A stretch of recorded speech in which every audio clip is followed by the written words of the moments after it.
Good day, everyone, and welcome to this webinar on foundational skills and lifelong learning in the context of the future of work. I'm Jazreen Debu, and on behalf of the organizing committee, I extend my appreciation for your presence here today. Our theme for the G20 was Vasudhaiv Kutumbakam, which translates to One Earth, One Family, One Future, establishes that during the Indian presidency, we will work to promote a universal sense of oneness to address the challenge that mankind faces as one family. Our last webinar on megatrends shaping the future of work was held on 2nd March, where we discussed the demographic, social, environmental, and technological changes that will impact the future of work and the skills required for the workforce of the future. Skill change is a constant evolution and a source of ongoing disruption across the economy. The pandemic has accelerated the process, but facing the facts that jobs are always evolving, even when we are not in the middle of a crisis, is a major shift in how the world thinks about the nature of work. Staying informed and rethinking processes to get ahead of trends will be the key to flourishing in an increasingly dynamic talent landscape. On this special occasion, delegates and experts from many countries have gathered to exchange ideas and initiate dialogue on exploring principles, strategies, models, and frameworks to address critical issues of the ever evolving world of work and employment. I think you will all agree with me when I say that skills are at the heart of the economic advancement of employers, workers, and countries. The Ministry of Skill Development and Entrepreneurship, Government of India, has organized this webinar to facilitate a discussion among academics and industry leaders from around the world to share their insights. As the nature of work continues to evolve rapidly, it is essential that individuals possess a strong foundation of skills that will enable them to adapt and thrive in the changing job market. This includes skills such as communication, critical thinking, problem solving, and digital literacy. Additionally, with the pace of technological change, it is no longer sufficient to learn skills once and rely on them throughout one's career. Individuals must be committed to ongoing learning and upskilling to remain competitive and valuable to their employers. By investing in foundational skills and lifelong learning, people can stay ahead of the curve and ensure their long term employability in a constantly evolving job market. We have a very exciting lineup of speakers and experts who will share their insights and expertise. The event will start with a plenary session, followed by two thematic sessions. We will also have a Q&A round after each session where you can ask questions and engage with the speakers. Without further ado, let us begin this webinar. Our program will begin with a welcome address by Dr. K.K. Dwivedi, who is the Joint Secretary, the Ministry of Skill Development and Entrepreneurship. Dr. K.K. Dwivedi is an Indian Administrative Service Officer of the 1996 batch. He served in the state of Assam for close to 25 years, where he was Principal Secretary holding multiple portfolios, including Skill and Employment, Industry and Commerce, Transport, Mines and Minerals, and East Policy Affairs. In April 2022, he joined as the Joint Secretary at the Ministry of Skill Development and Entrepreneurship in Government of India, and he has been looking after various matters, including international skilling and cooperation. So over to you, sir. Welcome to the webinar. Thank you. Respected Secretary, Ministry of Skill Development and Entrepreneurship, all the dignitaries, experts, panelists, invited guests, and participants. At the outset, I extend our warm welcome to all the participants in this second webinar of the precursor series of the discussion before the G20 main discussion takes place in Bhubaneswar on 24th of April. We had a detailed discussion in the last webinar as well. In continuation of that, we'll discuss about the future of work in this present webinar. As we know that it is very difficult to predict what will be the future of work after 5 years or 10 years. It is not possible to accurately and exactly predict all such things. However, given the mega trend and given the emerging technologies, particularly AI and machine learning and the government policies and program, we can guess, we can assess and infer that after 5 years, these type of jobs may disappear, and these type of jobs may be available for the youths. So we'll discuss all these challenges and issues in this webinar. Recently, World Economic Forum has released a report in which it has stated that about 85 million jobs will be replaced by machine in the next 3-4 years by 2025. Uh, the chat GPT, as we know, has been recently in the news. And when a question was asked by the chat GPT that what type of jobs you will replace, chat GPT will replace in the coming days. So it listed about 20 type of jobs which is being done by the humans will be replaced by chat GPT itself. So these are the very scary and very challenging situation. And so now the system, our ecosystem need to be redesigned, and retweak, so that we can address these kinds of challenges in future. The tug of war between human being and machine is not a new phenomena. It started from industrial revolution, as we know. But that point of time, the machines replaced the human jobs, and they challenge the human physical capacity, physical ability. Like one machine can work for 10 people, so 10 people were replaced by one set of machine. But now situation is totally different. Now the AI is not only challenging the physical ability and capacity of the human being, but our cognitive capacity. The certain things which were out of domain of the machine, it was considered that machine cannot do these things like art, music, book writing, coding, all those things. But now AI has changed the paradigm. It has shifted the paradigm entirely. So the situation is very scary, and the jobs which will be replaced, we don't know whether the new jobs will be created, which was we have realized during the industrial stage or the different stages of the industrial revolution. So to discuss all these situations, these challenges, this webinar has been organized, and I will look forward to have a very enlivened, meaningful, and very thought-provoking discussion and deliberation. And we'll also see that what kind of recommendation come up, and with all those suggestions and recommendation of the experts and the panelists, will try to fine tune and redesign our policy, our program, and will try to work and will to create enabling and empowering vibrant ecosystem which will be capable to address the challenges of future of work. So once again, I welcome all the participants in this webinar, and look forward for a very meaningful discussion. Thank you very much.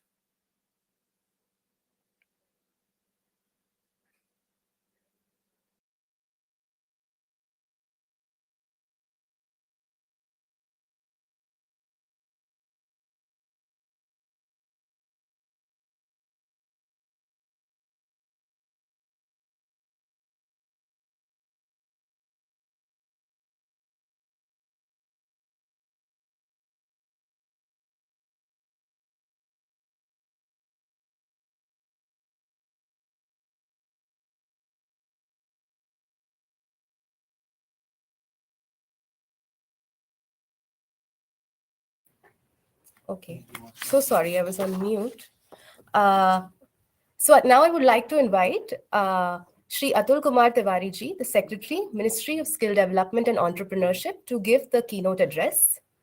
Shri Atul Kumar Tiwari ji belongs to the 1990 batch of the Indian Administrative Services from the Karnataka cadre. Besides studying history and economics, he has done MBA in public policy from Birmingham in UK, MPhil in political science, and LLB from Delhi University. He has handled different portfolios in the state of Karnataka, particularly industries and commerce, urban infrastructure development, and education, with many, many accomplishments to his name. In the Government of India, he has served with distinction in ministries of urban development, overseas Indian affairs, rural development, textiles, information and broadcasting. He served as additional secretary and special secretary in the Ministry of Skill Development and Entrepreneurship, and presently he is the secretary MSD since September 2022. We welcome you, sir, to give the keynote address. Thank you, Jazreen, and thank you, Dr. Dwivedi, and my other colleagues. And I welcome all our esteemed experts to this second webinar. Building capacities and lifelong learning in the context of the future work has been identified as one of the priority areas of the G20 Education Working Group 2023. In our first webinar held on 2nd March 2023, we brought together experts from academia, industry, and government to discuss the mega trends that are shaping the future of work. We gained insights on the demographic trends, multi generational workforce, silver economy, and the idea of an increasing rate of female participation in the workforce.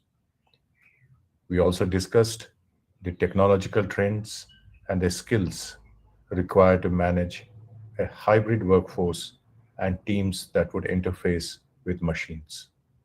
Lastly, the one trend that cannot be ignored, the climate change and the skills required to build a green workforce. With the quickly changing employment landscape and global ecosystem, it is becoming increasingly critical that the children not only learn, but more importantly, learn how to learn.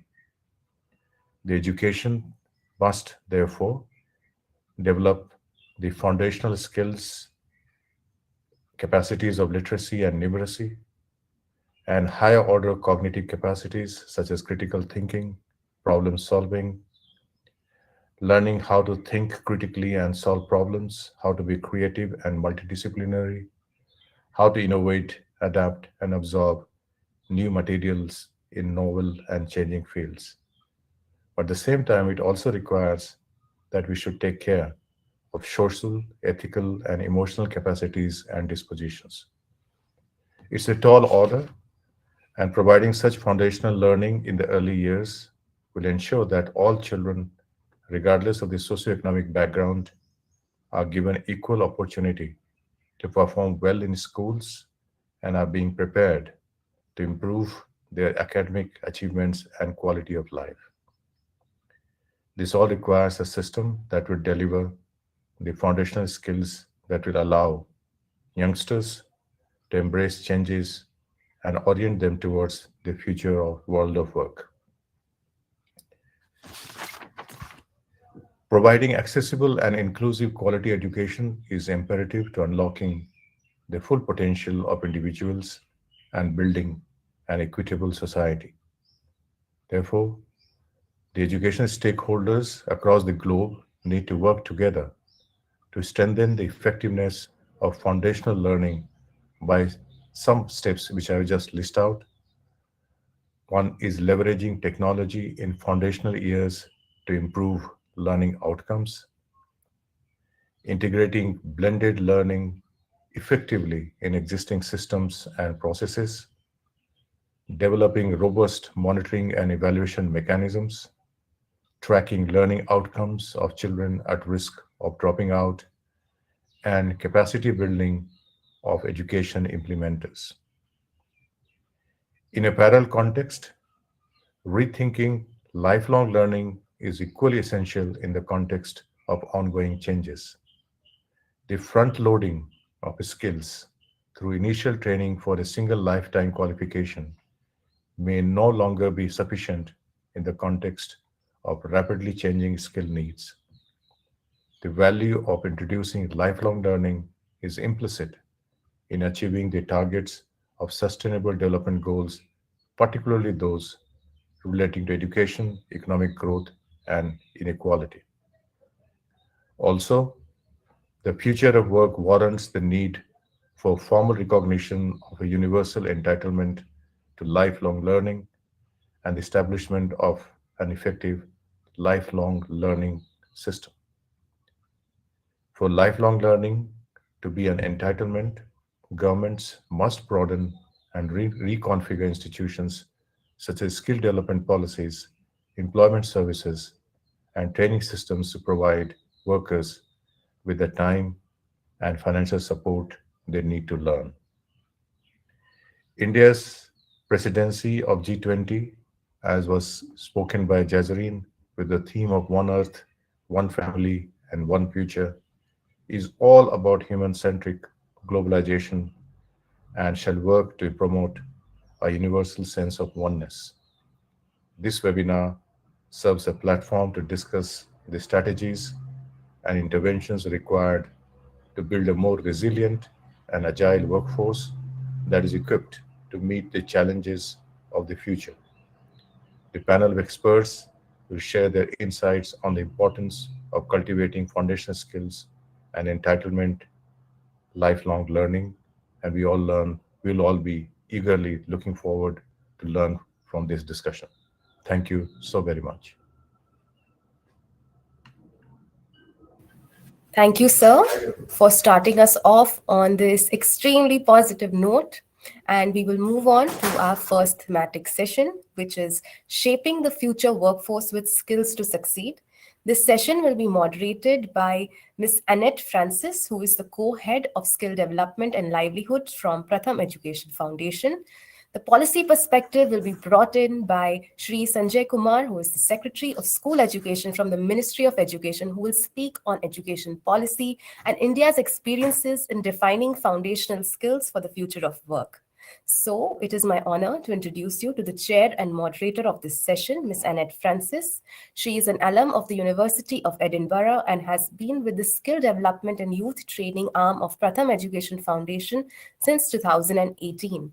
Her area of focus is the intersection of labor dignity and the future of work. I hope you are all excited about this session and ready to gain some valuable insights. So handing it over to Ms. Annette Francis to introduce the speakers of her session and set the context.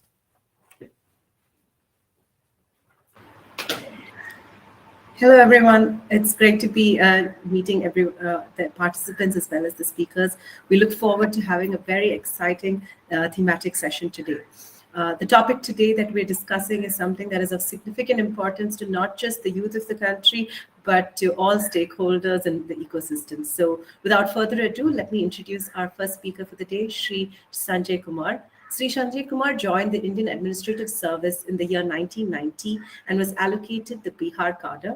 Besides studying physics at St. Stephen's College, University of Delhi, he has done MSc in Physics from State University of New York and MPhil in Defense Strategic Studies from National Defense College, New Delhi.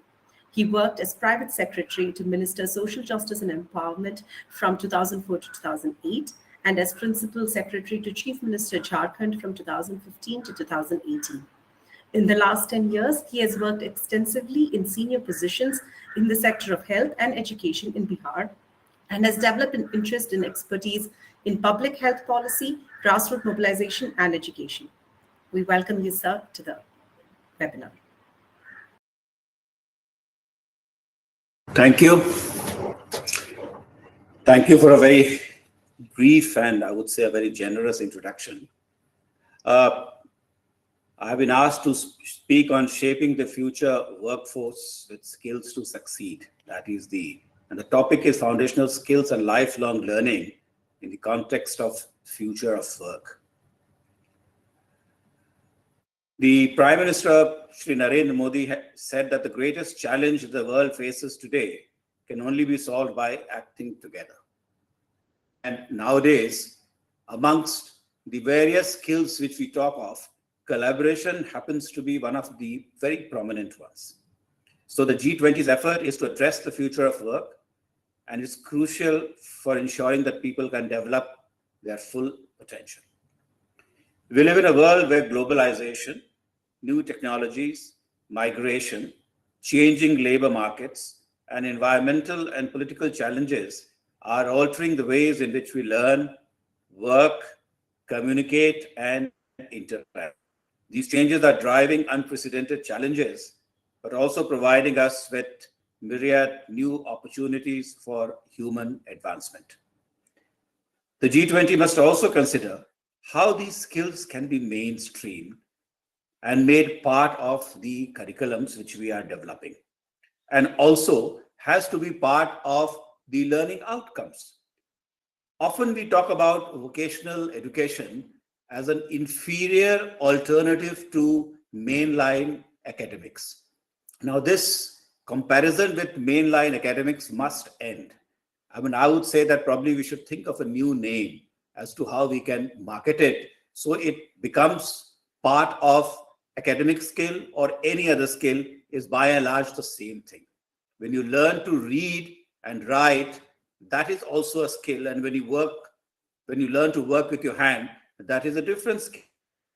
And we require both the skills. And in this context, the schools must prepare students for jobs that have not yet been created, for technologies that have not yet been invented, and to solve problems that have not been adjusted.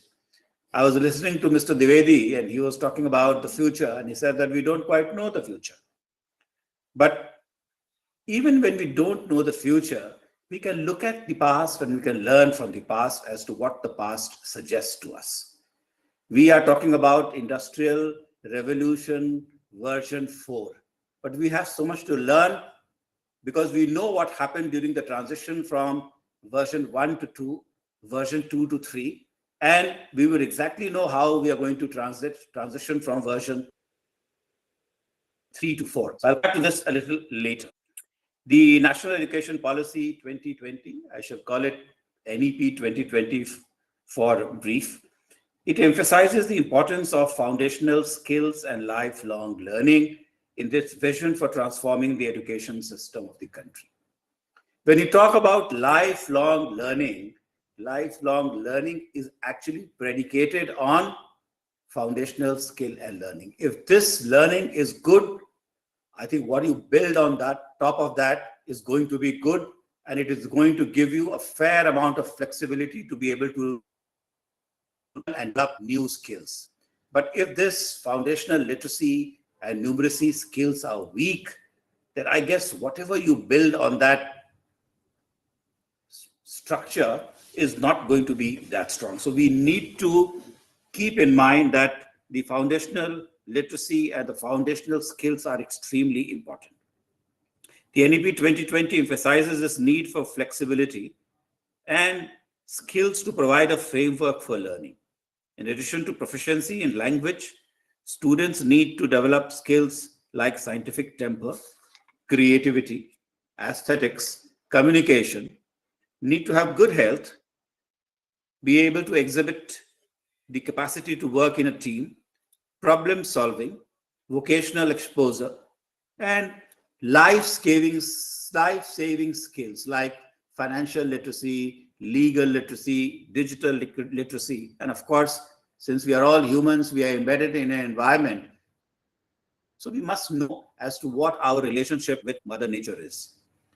Regarding foundational skills, the policy emphasizes the need for a strong foundation in literacy and numeracy in the early years of schooling, saying every child in grade 3 to 5 will have achieved foundational literacy and numeracy by 2025.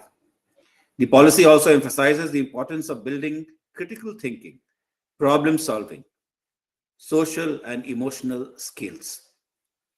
Regarding lifelong learning, the policy emphasizes the need for education to be of a continuous process, with opportunities for learning and upskilling throughout an individual's life. It states the entire education system will be reoriented to support and promote lifelong learning, with a focus on providing flexible and modular learning pathways and recognizing prior learning. The policy also encourages the development of a culture of learning where individuals are motivated to continue learning and upscaling throughout their lives. But then I must say that this is easier said than done.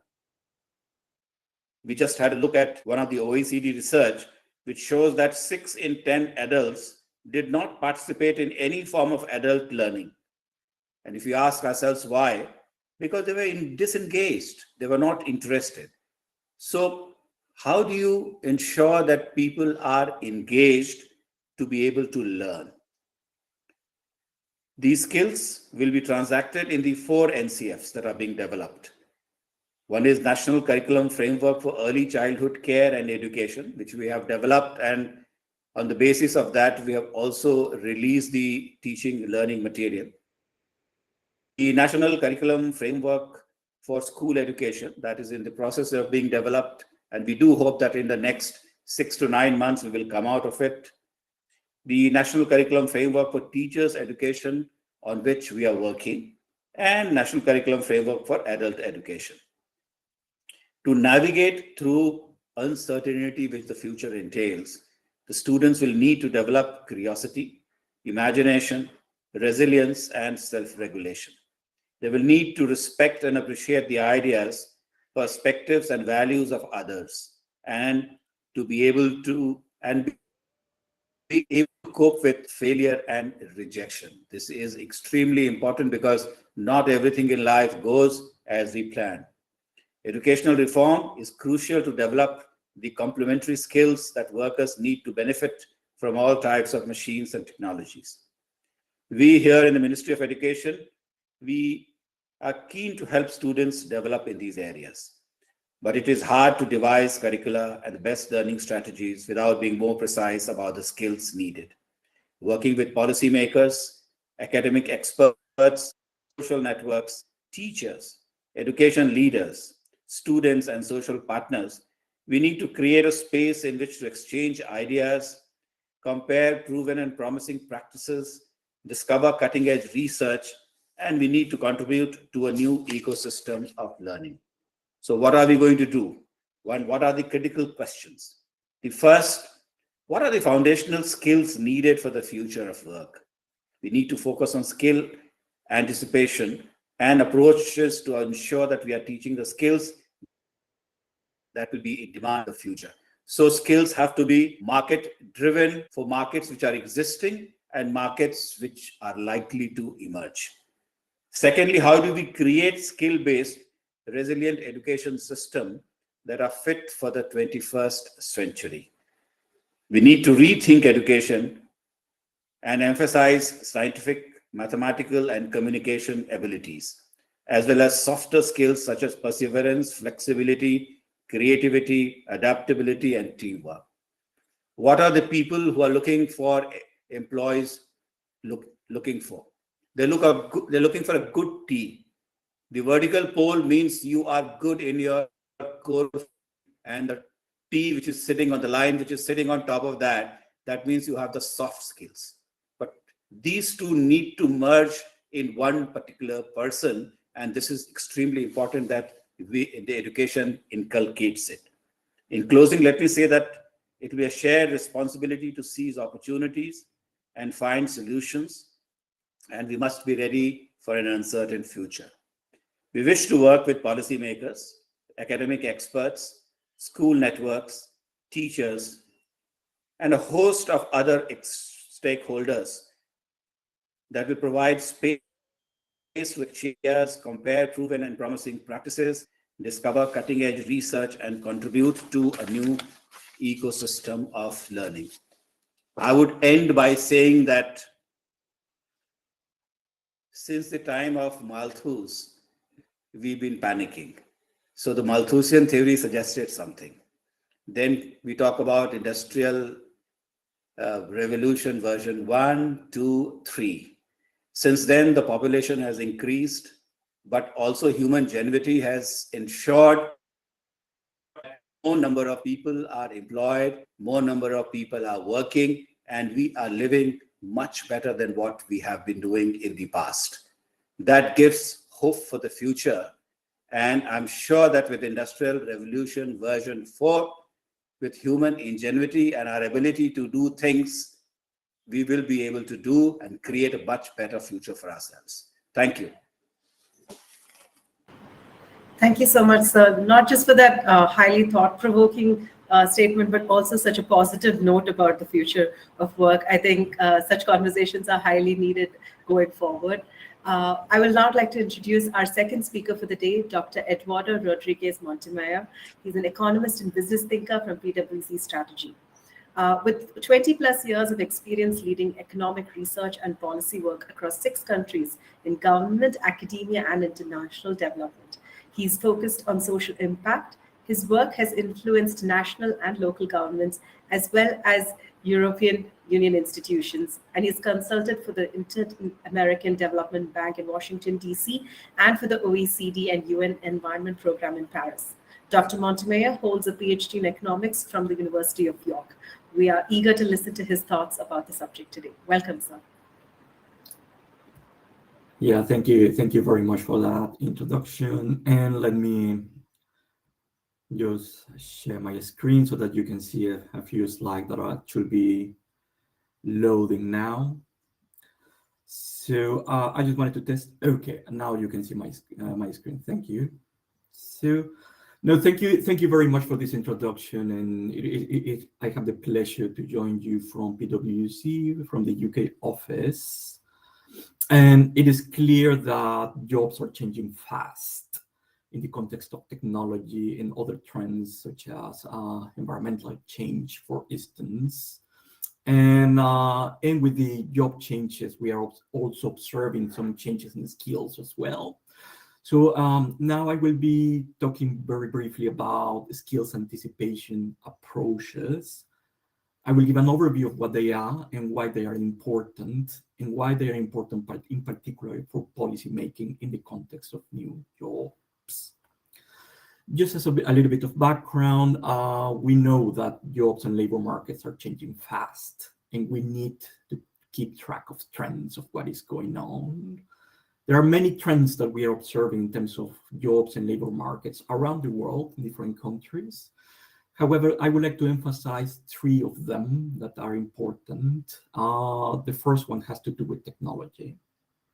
We know that technology, be artificial intelligence, but many other technologies that are being created and moving fast are creating new jobs. And with that, there are conversations about some jobs that will potentially be lost, but many jobs that are being created, of course, but with new skills requirements. The second trend is that the pace of labor market change is accelerating. And with that, many businesses and many industries are facing growing skills gaps. And one of the third trends that we are observing in different kind of economies is that labor markets still show many inefficiencies. Why? Because we have skills gaps that are growing, but also because several segments of the population do not have access to the training or skilling opportunities for new jobs. So what does that mean? That basically means that at the heart of these challenges, what is needed is a real-time measurement for matching the supply and the demand for skills in different economies. So that basically means that from a skills point of view, in order to have optimal interventions, be in labor market policies or training policies or how to change labor, educational systems, we need three things: ways of measuring skills, ways of monitoring those skills, and ways of anticipating those skills, particularly those that are expected to come in the future in the context of new jobs being created. The other thing that I wanted to say is that modeling and forecasting technique they are becoming quite powerful, and that they are improving. For instance, skills data is growing rapidly around the world with technology, and they are helping already inform education and training policies, answering questions about what kind of skills workers need in order to transition to growing jobs, identify what industries might be struggling in terms of recruiting new workers and getting the skills that they need, and also identifying where those skills are located across different regions and different economies. And I'm just displaying there some of the work that we have done, of course, in PwC, but also globally, many academic institutions and government are providing the kind of data in terms of skills that is needed in order to inform policy. But there are many things that we don't know yet, and many areas where we still more granular data in order to anticipate the skills that will be required in the future, particularly new jobs that do not exist now, but will be created in the future, are expected to be created, and also data to help workers identify the skills that they will need in order to be ready to take on those jobs of the future. There are different approaches for skills anticipation.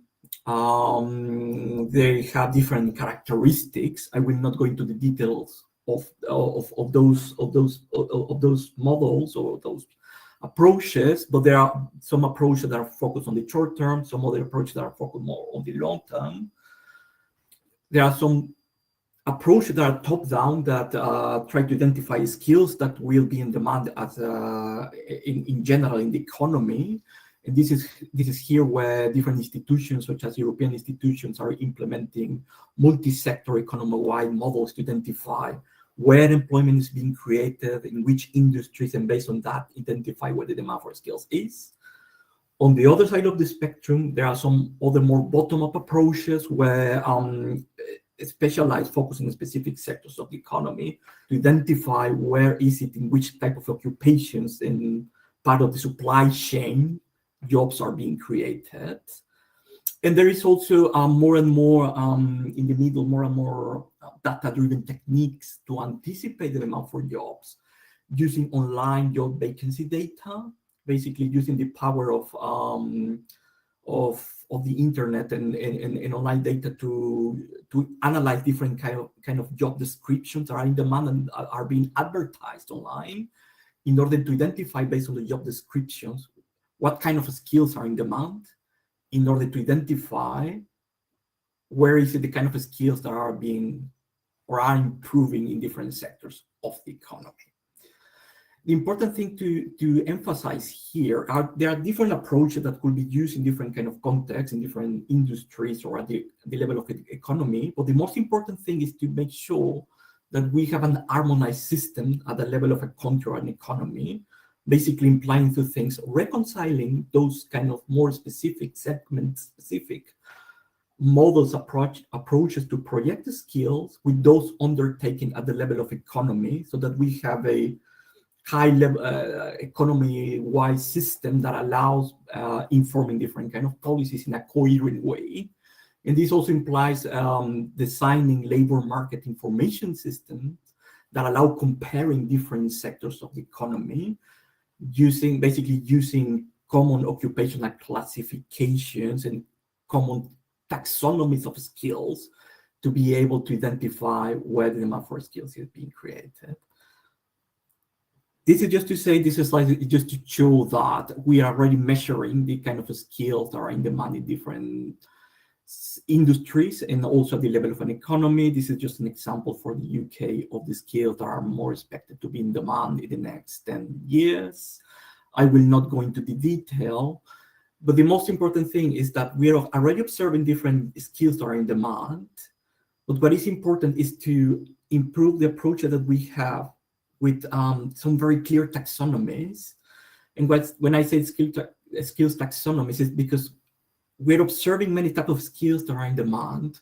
And what we need to do is to be able to identify careers of skills that are related to different industries or to different occupations, to be able to produce a better view of the career pathways for different kind of jobs using those skills that are in demand, to be able to map and create dashboards of skills that are in demand, to be able to, for not only government but also organization, to see where they should be investing and putting more effort. But it is also about creating taxonomies that are adaptable as well, that are data-driven, because jobs are changing. Existing jobs are changing in terms of the skills that they need, but there will be jobs in the future that will require new skills. So we need this kind of systems that are data-driven in order to allow us to classify those skills, to see where the demand is, but in order to do it in a way that it evolves with future demand, so that we are able to adapt what we are measuring in terms of skills. And just to say that, just to summarize, having this kind of approaches for measuring the demand for skills in the long term, particularly with systems that are adaptable and coherent at the level of an economy, is important in order to identify where the demand for skills is in different industries, but in particular identify how the skills profiles of different occupations in existing industries are already changing. That is one question.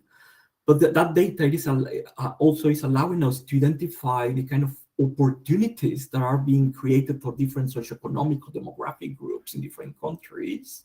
And this is important in order to identify opportunities for workers of different age, different ethnicity, but also bringing the gender angle as well in order to prepare different segments of the population so that they are ready for the future. And of course, this kind of measurements and being able to identify these trends is really important to policy questions in order to build the policy evidence for mapping skills and relate those skills to different qualifications, which will allow us to adapt curriculum and education systems, but also to collect the data that we need in order to evaluate the effectiveness of different kind of policies as we continue implementing and adapting our policies to make job transition and the education and training systems more effective.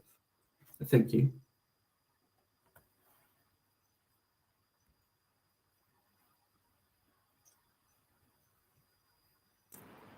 Thank you so much, sir. The need for a data-driven system is probably going to be a cornerstone of our planning as we go forward in the future of work. So thank you so much for sharing your thoughts. I'd like to now invite our next speaker to talk about creating skill-based resilient education systems for the 21st century, Mr. Madhavan Villayaran, who is the partner and head school of education at KPMG India. A little bit about our next speaker. With over 18 years of experience in the consulting domain, he has extensively worked on capacity building, strategic sourcing, and program management, along with leading, managing, and advising school education projects. He has been instrumental in driving a technology-oriented outlook across national and international clients in the government and private sector, and has led key engagements on research and designing policy frameworks. We welcome you to this webinar, sir, and look forward to your thoughts. Yeah, thanks for the kind introduction in terms of looking at it, and it's always been a pleasure to hear from the Secretary and also from Edward on the future of work. But just to state the context, probably for me, it is more towards how do you integrate vocational education into the formal education system. So I'll pivot my conversation a little bit around leaning on the points that was put across by the Secretary in terms of future of work, which is transitioning from various industrial revolution that is happening to the next stage, and how we are preparing the skills and probably laying some emphasis in terms of what's going to come up, because anticipating those skills becomes extremely essential to look at what we are incorporating in the education systems. So while the future of work is probably evolving, it's quite clear that it is, what I heard very clearly is one, it's demand driven, and hence any curricular framework, the various curricular frameworks that the Secretary had cited out earlier, whether it is with respect to early childhood, school education, or adult learning, or the teacher education, are all predominantly addressing the needs of the market. So one, pivoting around market needs is quite important in terms of looking at it. The second point that probably that I take away from the previous speakers is more in terms of the technological changes that have happened and collaborations that is coming in from the various organizations and the players in the education ecosystem, and how does that reflect into the school education part of it. So to me, it looks like how do you really harness the human potential in the system, and hence to harness individual potentials, traits, social emotional characteristics, the grit and the resilience. So the non-cognitive skills seems to be playing a pretty important role. This is also being highlighted in the World Economic Forum reports in terms of what successful labor market outcomes are and what do employers really look for in future skills. So my stuff is also, I think, the need for non-cognitive skills in the future, probably whether it is learning to learn, whether it is creative thinking, whether it is new ways of problem solving, whether it is grit and resilience that need to be demonstrated, collaboration and digital literacy. I think the need for those are very much felt, and these need to be part of reimagining any new school systems that are going to happen.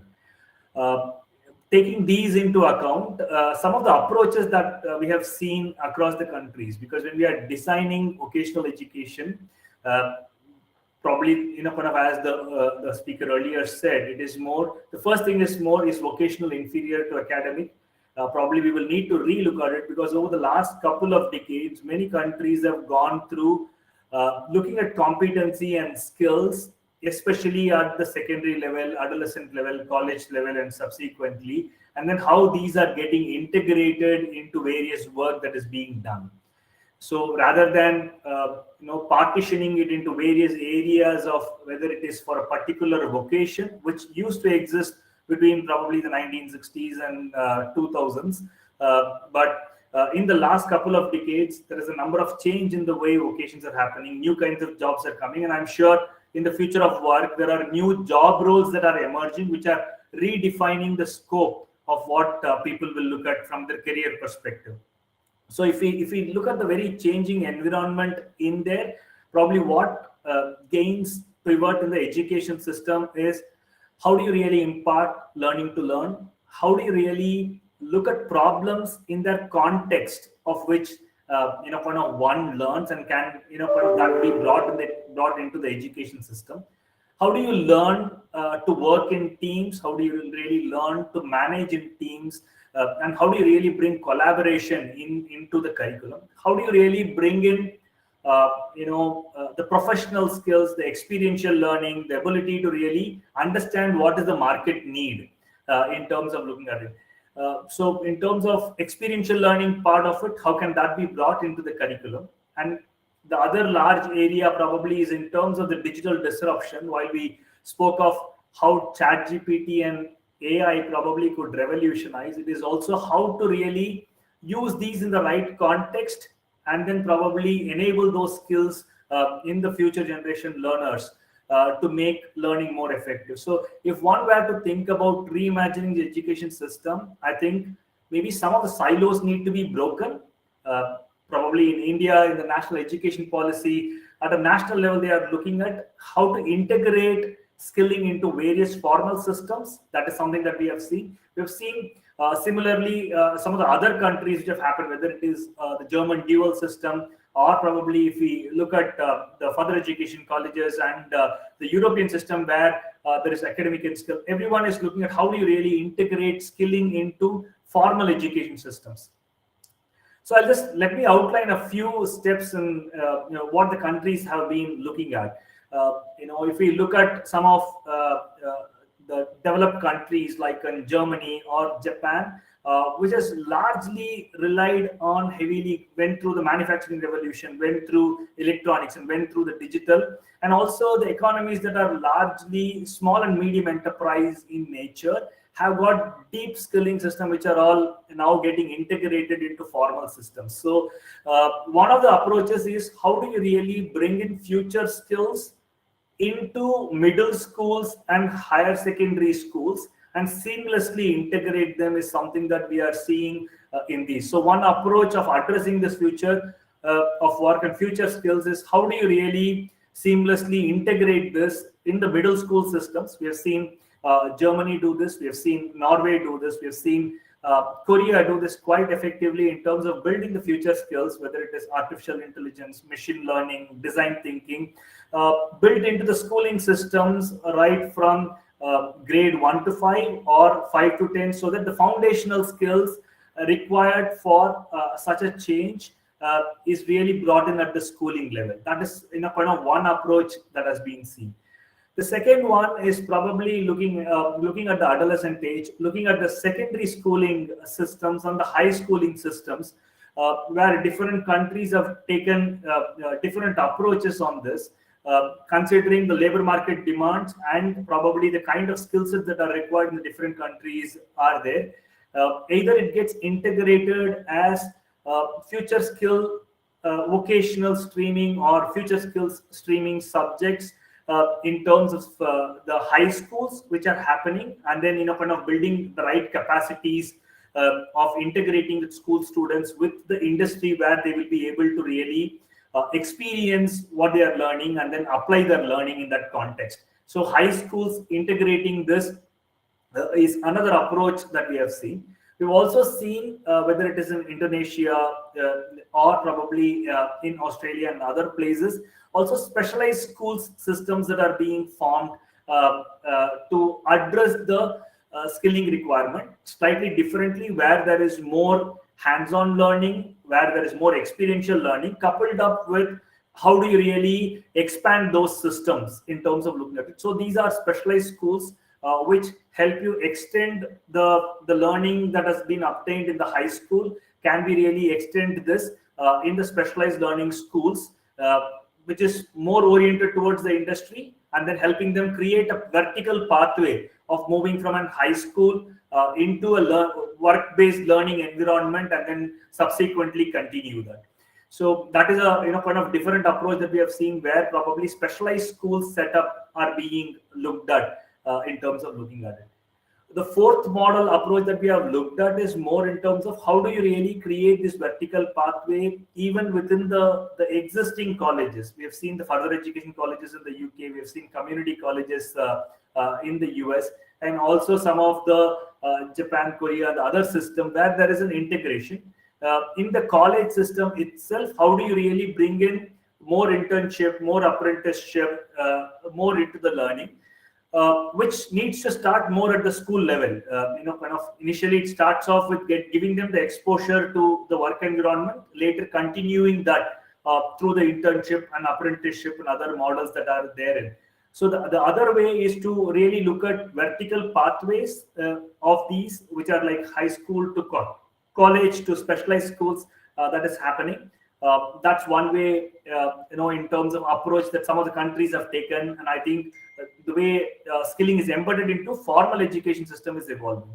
Last but not the least, but more in the Asian countries and others, where lifelong learning and adult learning had been significant in terms of looking at it, because some of them have passed through the schooling system quite long back, and hence an ability to bring them back and then building in foundational skills for them does not happen in the same settings, but happens through a lot of digital systems, a lot of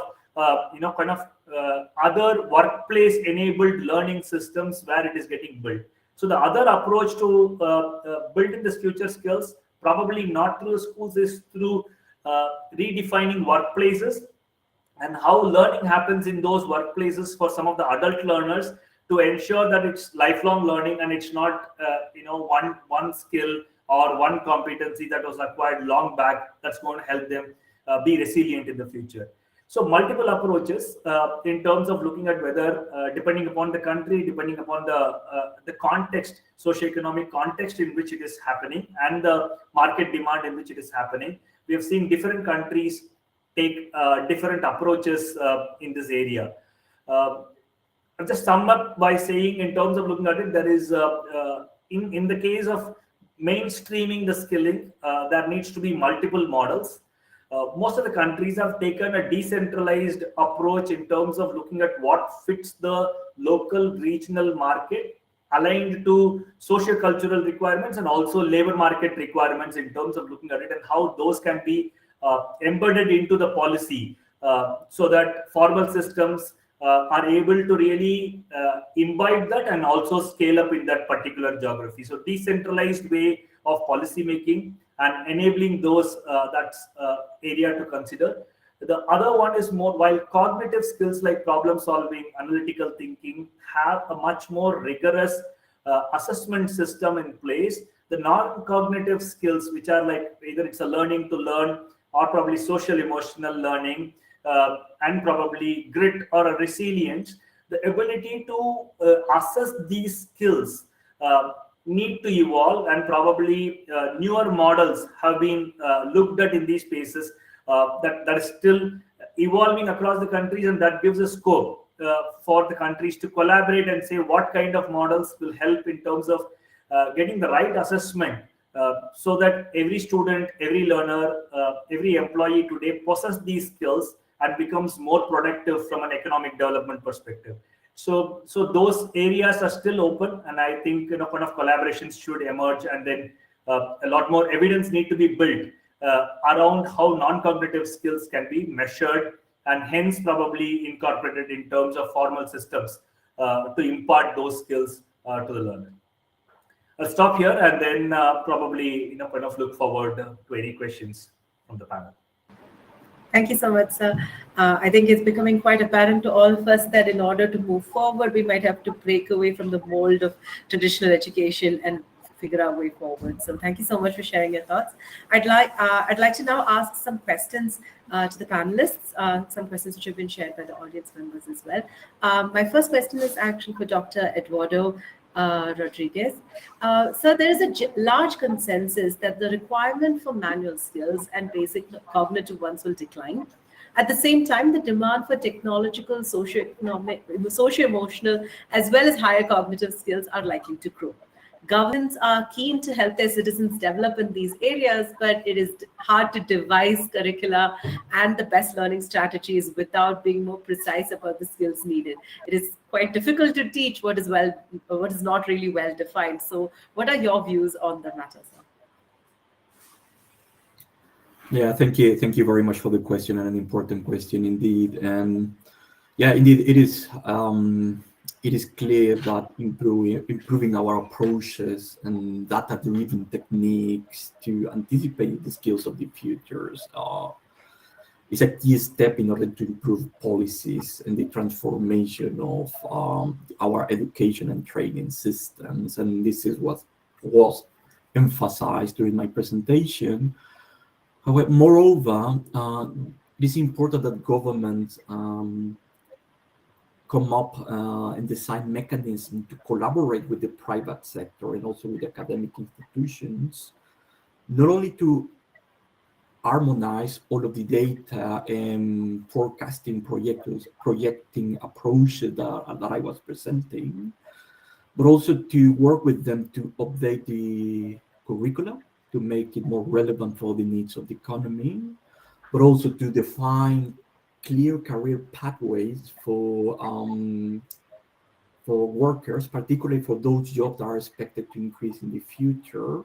But it is also important to communicate those career pathways to people, because even if we put some effort in improving the what is on offer in the educational systems, what we have seen in certain sectors of the economy that are growing, such as the green economy, for instance, is that there is expectation, at least in the UK and other European countries, that there will be more and more jobs created in renewable energy or the construction sector and retrofitting and many other sectors. It is expected that jobs will be there. However, young people in particular do not seem interested in those jobs. So it is important to be able to come up with career pathways that are relevant, that are attractive, and also so that young people have an idea of how those careers will look like, so that they can get relevant training and incorporate more productively into those sectors of the economy. Thank you so much, sir. I think so. It's not just about their skills, but also building aspirations around these future careers. That's going to be a real task for all of us. On that note, Mr. Madhavan, my next question is for you. From your presentation, it is clearly evident that a significant reform effort will be required to transition from a knowledge to a knowledge plus system of education. In your view, what elements will change, and how do you see private partners playing a role? And how would you convince parents who may have come from an old school way of learning that this is the future? Yeah, so I'll just pick that into, divide the question into two segments, part of it, because one is like what is the parents' perception of it, so that I will deal with it separately. But in the whole way of looking at how future of work has changed and how education system will be changing, there's a lot more of changes that is happening with the content that is being changed, the way labor market demand, new kinds of courses, curated contents, and how learning really happens in the school, that has changed. The second one, they said that, okay, teachers who will need to really teach these skills or probably facilitate these learning, that's a separate cadre, and they said, okay, that is changing in terms of looking at it. So these are new professionals who will need to come in, which need to be created either from the education system or probably they are coming back from the industry in terms of how can they facilitate learning some of these skills, hard skills like digital and others. Probably if the industry is leading, you are able to bring it in, and the rest of the skills probably the teacher needs to be enabled with new things in terms of looking at it. The third one, probably even in terms of when I said internship or apprenticeship, ability to connect with the small companies, medium companies, understand the problem context, and then for the learners to really be in this. So mentors, coaches, or probably career guidance in terms of looking at it, because that's not the usual way a learner really have gone through a learning system. He has looked at more knowledge-based systems in terms of looking at it. But then if we say it's going to be team skills, it's going to be new kind of products that you're going to design in a place, working in an employer setup, probably doing an internship, apprenticeship, expectations are quite different, requires mentoring, requires coaching, requires understanding that part of it. So I see a lot of collaborations that's happening, one with the industry, two with people who are understanding this future of work, who becomes mentors and agents of change, who will need to be brought into the education ecosystem, without which it's not just teaching that's going to really take the learner or help the learner navigate through the system.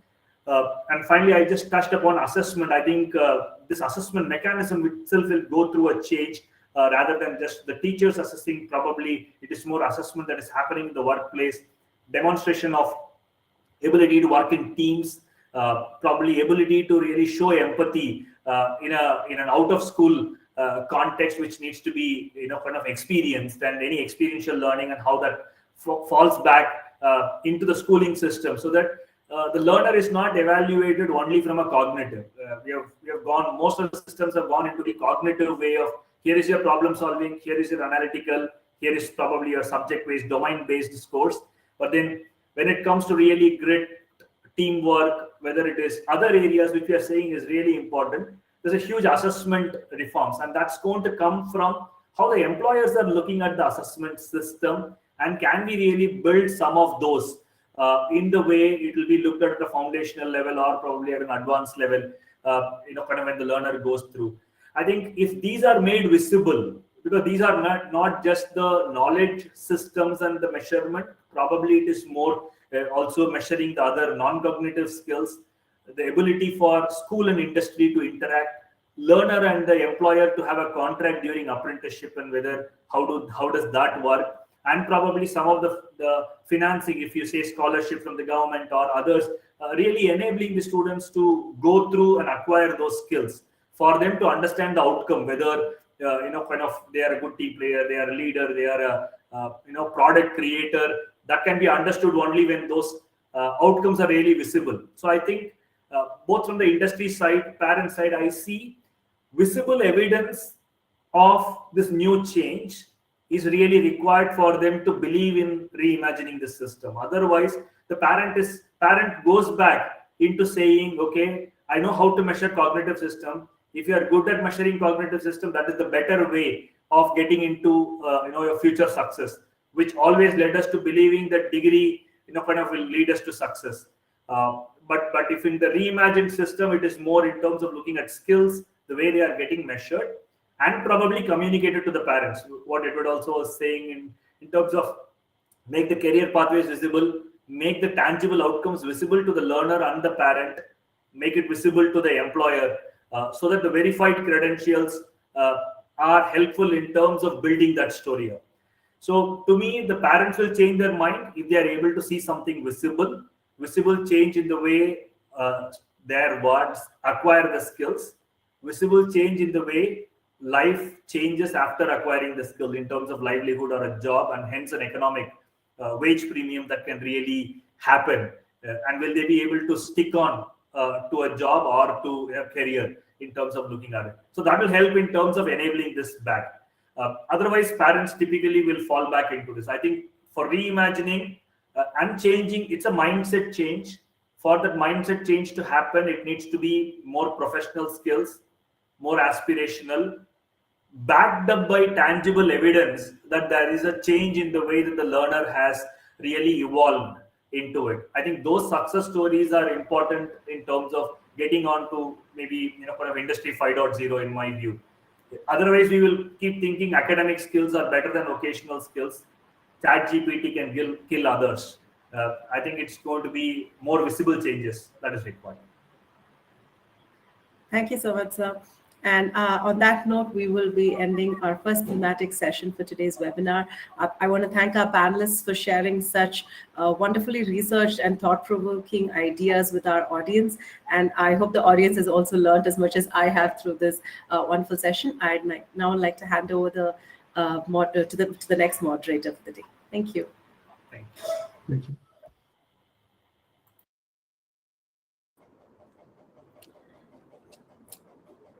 Hi, good afternoon, everyone. Good afternoon. It was a really insightful discussion. It was truly enriching and thought-provoking, and we would like to thank all the speakers.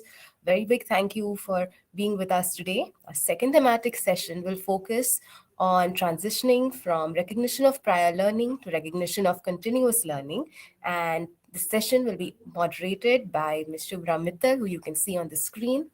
She is the head of the Government Partnerships and Programs at Khan Academy, India. And the policy perspective in this session will be brought in by Dr. Nirmaljeet Singh Kalsi, who is the chairperson of the National Council for Vocational Education and Training. Let me introduce you to the chair and moderator of this session.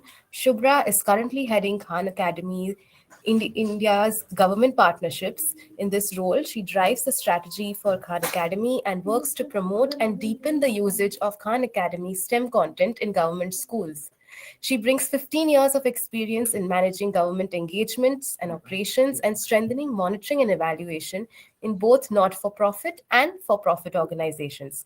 Some of the other organizations she has worked at include Central Square Foundation, JPAL South Asia, IFC, ADB, and ICICI Bank.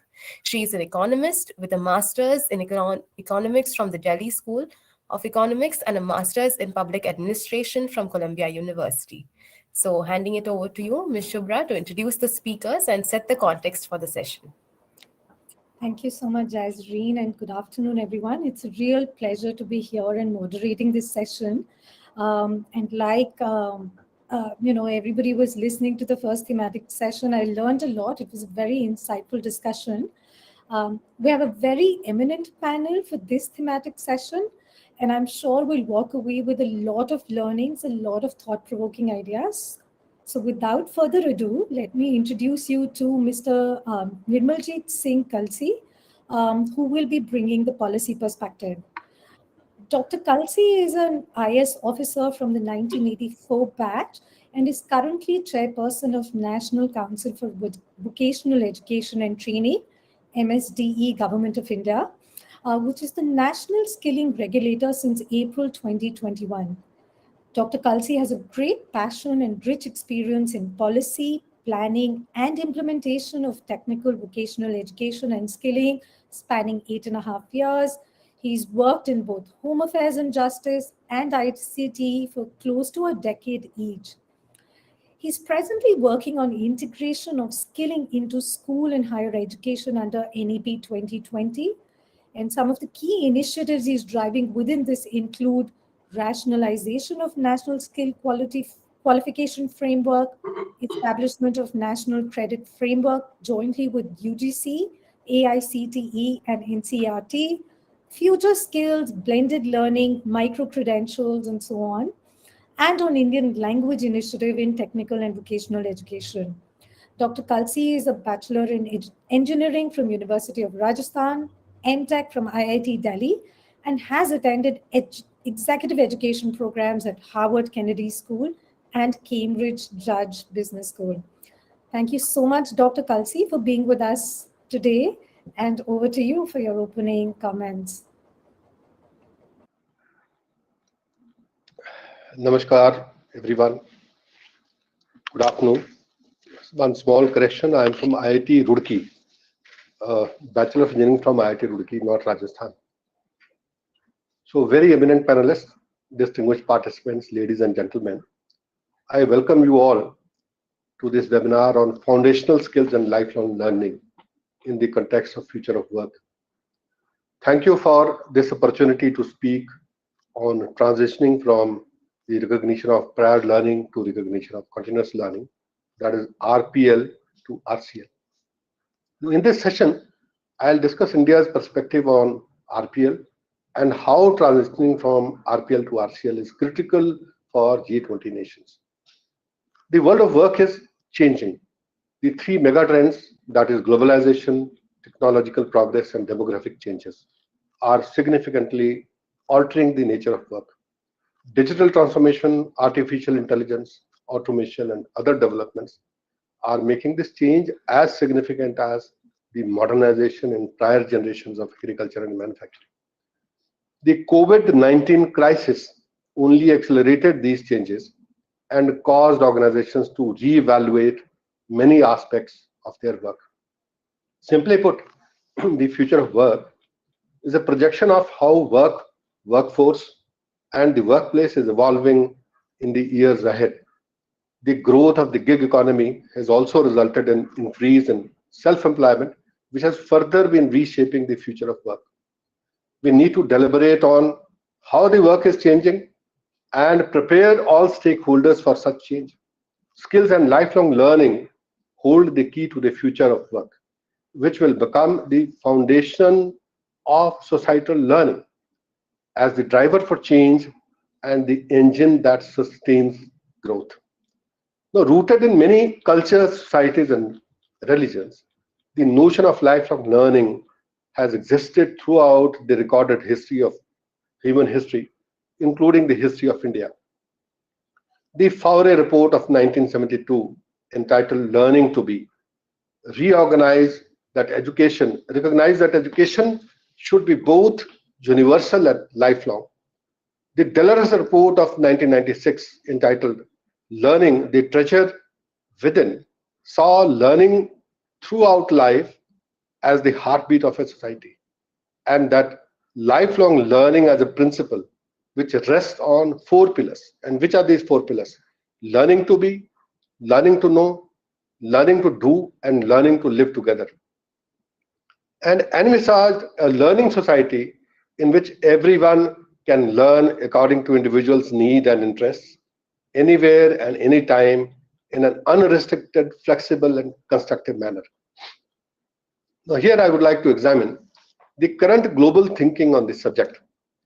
The Global Commission on the Future of Work calls for the formal recognition of a universal entitlement to lifelong learning. The Education 2030 Framework for Action also calls on countries to provide lifelong learning opportunities for youth and adults. The European Pillars of Social Rights indicates that everyone has the right to quality and inclusive education, training, and lifelong learning. The international organizations, including UNESCO and OECD, have identified learning entitlements as necessary elements of lifelong learning policies and systems. The World Economic Forum promotes the concept of universal right to learn, which entails an annual allowance of learning tokens for skills training. Now, this is a digital era of exponential growth, unpredictably changing nature of work, and the skill sets required for the same. The demographic shifts, the workforce mobility, the growing concern for unsustainable pattern of production are some of the other ideas which are underlying the relevance of lifelong learning as the conceptual framework and organizing principles of all forms of education. Today's economy and diplomacy focuses on trade, technology, and tourism. Now, for a moment, let us discuss India's story in this regard. Now, this is the most unprecedented transformation in human history of the free world, what India is going through today, when all its three pillars of change, that is social, economic, and political, are going through a rapid transformation, all at the same point of time, creating a singularity of that transformation and disruption. Now, before the pandemic, India was the fastest growing large economy, and after the pandemic, India is the fastest growing large economy. Now, India's GDP is driven by its domestic demand. Now, that is what India's growth model is. The demand is ahead of supply, and the market forces are the ones which are driving it. Now, India has become the largest human resource hub on the planet with close to 1.4 billion human resources with an average age of 29 years. A billion out of these 1.4 billion are under the age of 35. And we are going to be the youngest nation in the world till 2070. Thus, lifelong learning with a human-centric approach in terms of skills development is increasingly seen as an important societal component and a key to the future of work. Now, because it supports people in adjusting to change, thereby avoiding highest social costs and maximizing the positive impacts of that change. Such an approach will ensure that workforce have the time and the financial support they need to acquire and upgrade skills throughout their careers. The human-centered approach puts the needs, aspirations, and rights of all people at the core of social, economic, and environmental policies, as it is supported by removing barriers to participation, widening access to learning, ensuring gender equality in learning, and providing social protection and proactive employment services to make transition possible and easy. The establishment of a strong institutional framework for recognition of prior learning and recognition of continuous learning is an essential pillar in this smooth transition to future of work, which cannot be undermined. Some of the key takeaways on future of work from Indonesia G20 Summit 2020 were, I'll count only 5, the implementation of national and international regulatory framework that recognize and enable diverse forms of work, including open-ended, fixed-term, part-time, agency, and self-employed work, as well as platform work. Second was addressing regulatory and other impediments to formalize and encourage legal compliances, including digitization of relevant regulatory processes. Third was working with businesses to create incentives to encourage entry-level workers from informal sectors into formal sectors of employment. Fourth was building partnerships to inform work transition programs and skill strategies in response to changing industrial landscape. And last, fifth was supporting the expansion of youth-targeted work-based learning systems, such as vocational education and training, apprenticeship, internship, externships, aligned to the growth sectors. Now, to achieve the above objectives, India has established a number of enabling policies and frameworks. Firstly, the National Education Policy 2020 emphasizes on ensuring lifelong learning for everyone. The opportunity for education and skills to pursue a livelihood must be viewed as one of the basic rights of every citizen. Secondly, the National Credit Framework, which has been developed jointly by all regulators dealing with higher education, school education, vocational education, and skilling. The NCRF provides for creditizing all learning subject to assessment.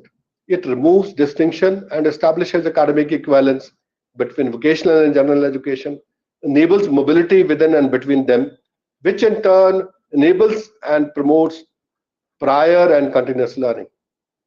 We are operationalizing the credit system through the Academic Bank of Credits, that is ABC, we call it. This framework also enables international equivalence through the skill taxonomy, skill harmonization, and outcome-based approach to learning and assessment.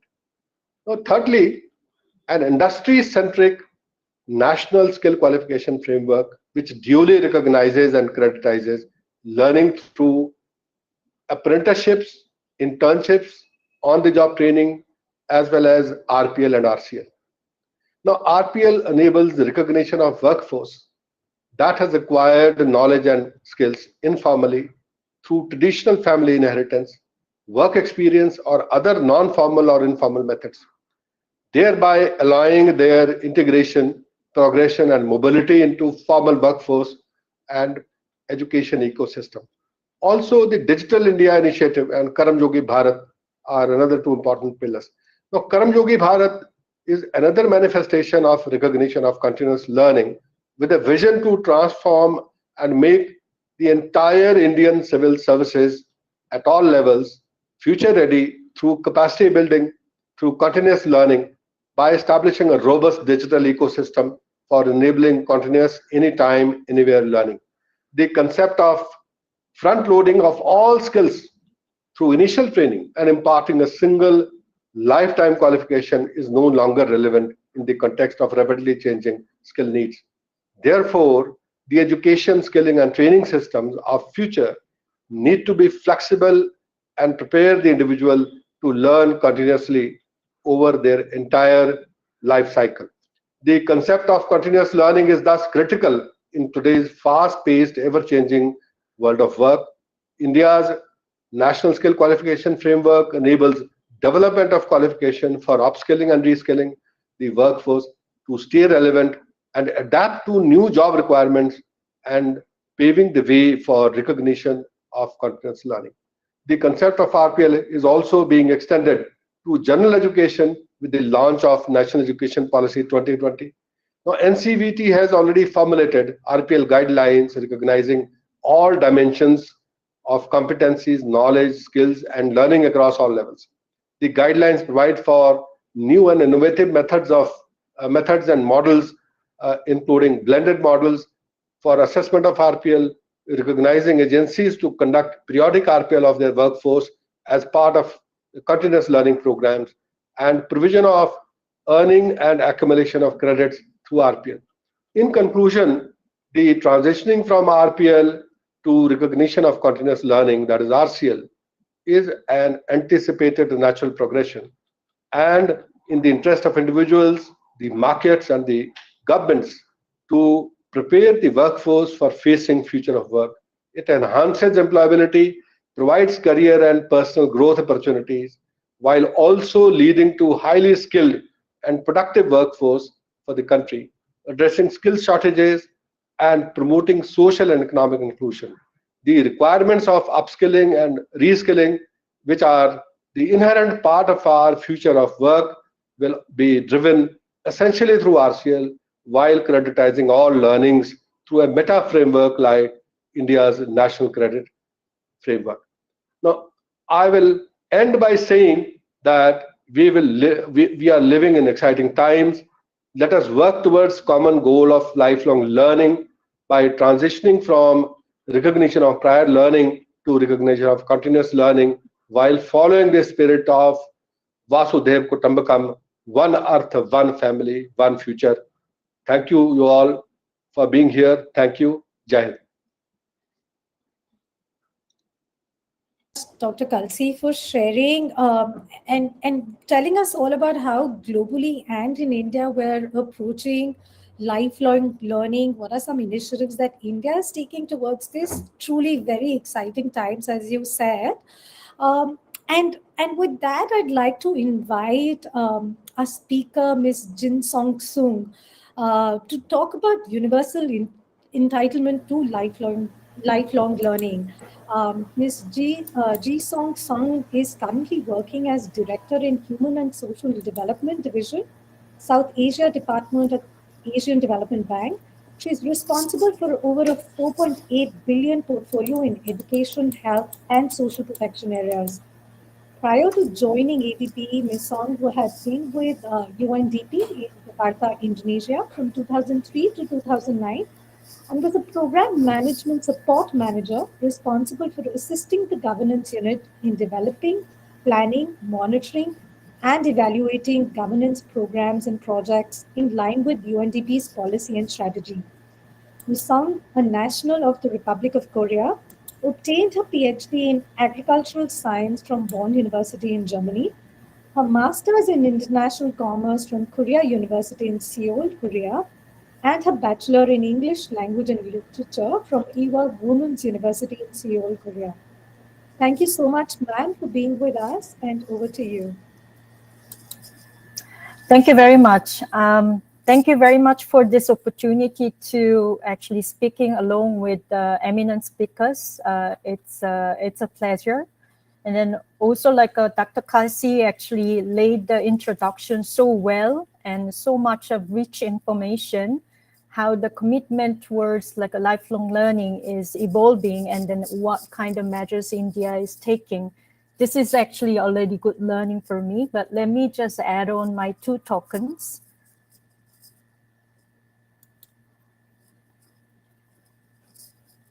With the mega trend that is affecting the world, actually also mentioned by Dr. Kasi, the universal lifelong learning is increasingly emphasized in the international arena. Basic education is actually treated as a fundamental right or entitlement of citizens in many countries. And then this is the mechanism we actually also using as a foundation of like a universal lifelong learning. Basic education period of 8 to 10 years of children is the time to acquire foundational learning. This is an important first step in their journey of lifelong as well as life-wide learning.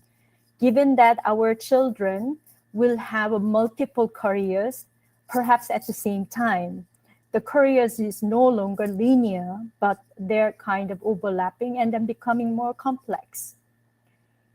Beyond basic education, countries are taking measures to equip citizens to be more productive and adapting to the new society. This requires learning for life. So the learning for people to become more well-functioning and effective member of society, and then learning for work, skill development, or employability. These are critical for economies to meet the emerging challenges. But the challenges persist in both basic education as well as skill development, hampering the commitment to the universal lifelong learning. The biggest challenge is over 50% of children are not learning despite the attending school. In terms of equity and inclusion, there's still around 128 million out-of-school children in Asia and the Pacific alone before the pandemic.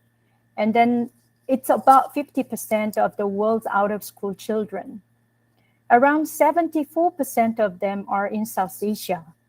Out-of-school youth of upper secondary age account for 65% of total out-of-school population in the region.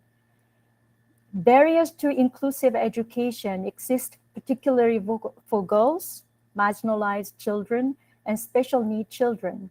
These include negative attitude, lack of teacher readiness, curriculum catering to the diverse need, and contextual agility to address differentiated need, the lack of learner-friendly environment.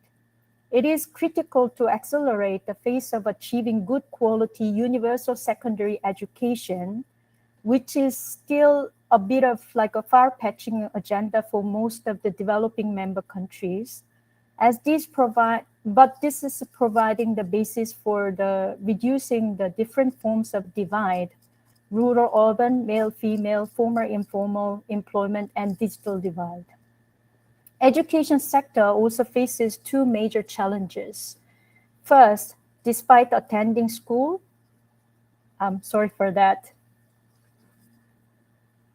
learning crisis is continuing.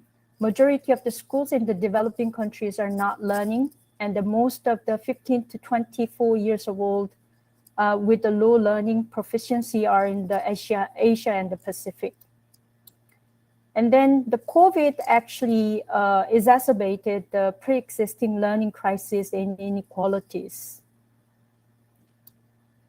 On top of that, the working age population is also facing challenges.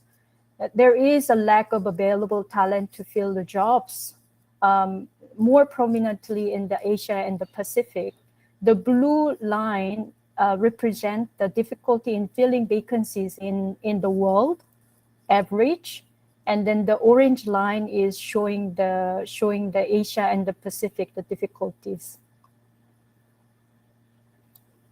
And then given the industry 4.0 that actually requires higher skills among the workers, a study done by ADB in the Southeast Asia context And then in the industries where the large number of employment being generated and then also facing the technological challenges, the study found that majority of the skills that required by the workers individually working in these sectors will be actually filled by the on-the-job training, not so much on the formal, longer-term formal training, such as degree programs and formal certification, or short-term professional training of less than 6 months, like upskilling. So this indicates there is large room for improving the skills training ecosystem, that actually looking into more stronger industry partnership and leveraging the industry and then employers' capacity to actually providing on-the-job training. Against these challenges, ADB's strategy in supporting developing member countries in the Asia and the Pacific is presented in the Education Sector Directional Guide, developed to achieve ADB's medium-term strategy by 2030. Under the Going Back to Basics approach, ADB proposes 4 core principles to address the learning poverty or inequality and reduce skill job mismatches. The main focus is on the ensuring foundational learning for all, leaving no one behind. So this involves agreeing on a set of minimum learning conditions and prioritizing most critical organizational factors to ensure good governance and accountability to achieve the learning results, and supporting learner readiness and in their home environment, and promoting knowledge solutions, including upstream work and innovations in close partnership with the most relevant national, regional, and global partners. Under these, we are proposing 5 transformational areas, but these have to build upon the foundational learning and could be pursued concurrently. First, it is estimated that 65% of children entering primary school today will ultimately end up working in completely new job types that don't exist yet. This requires solid grounding on the foundational and 21st century skills, such as 4 Cs, to prepare self-directed lifelong learners to become more agile and ready for the future. Second, digital skills are now like a literacy and numeracy. These skills are critical for all learners. The pandemic has amplified the need to promote digital learning as a complement to face-to-face learning to accelerate the digital transformation, including narrowing the digital divide. Third, interdisciplinary approaches such as combining psychology, neuroscience, technology, and pedagogy is crucial to transform teaching and learning from an early stage of a learner. This will require strong cross-sectoral collaboration and partnership. Fourth, it is important to understand the need to innovate financing, pedagogical practices, and service delivery models. For example, in municipalities, dynamic mayors can transform their education system to attract talent and pursue innovations while prioritizing mobilizing innovative financing. Fifth, the core problem in education and all other sectors is about capacity. The pandemic has amplified the importance of universities in enhancing capacity across sectors and themes to support all around the sustainable development goals. Universities as learning and research organizations can also develop evidence and institutional memory to promote the exchange of important development across academia, researchers, and practitioners and policymakers. In addition to this, ADB also proposes that interventions to ensure the gender equality and social inclusion, carefully considering the sources of disadvantages, exclusion, and vulnerability, where the several factors are intersecting to each other.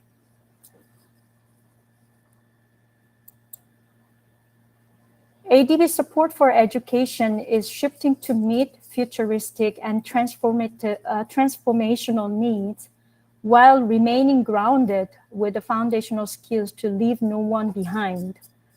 These are some of the examples that ADB having interventions in different countries in the different education areas. Foundational learning interventions aiming at ensuring basic and secondary education to achieve equitable access to quality education, targeting learning for life. STEM and 4Cs, such as creativity, communication, critical thinking, and collaboration for transferable competencies are most important. Higher secondary and higher education interventions focusing on the industry relevance, namely learning for work, and then again, ensuring 4Cs and entrepreneur skills. Skills development interventions focusing on job readiness and industry-driven skill development, especially leveraging large employers and industry bodies. ADB also focuses on green skills, IR4 skills, digital technology, workers in transition for low carbon economy and technology changes, especially focusing on disadvantaged workers in coal sector or low value chain of the garment sector, for example, in Bangladesh. There's some examples like presented here as ways to achieve gender equality has been tried in our education and skills sector interventions. So achieving gender parity in higher secondary and tertiary education becomes very important, especially in South Asia. We see the universal enrollment in the primary education has been achieved in all countries and with the gender parity. But when it comes to higher secondary and tertiary education, the girls' proportion in those level of education is still lagging.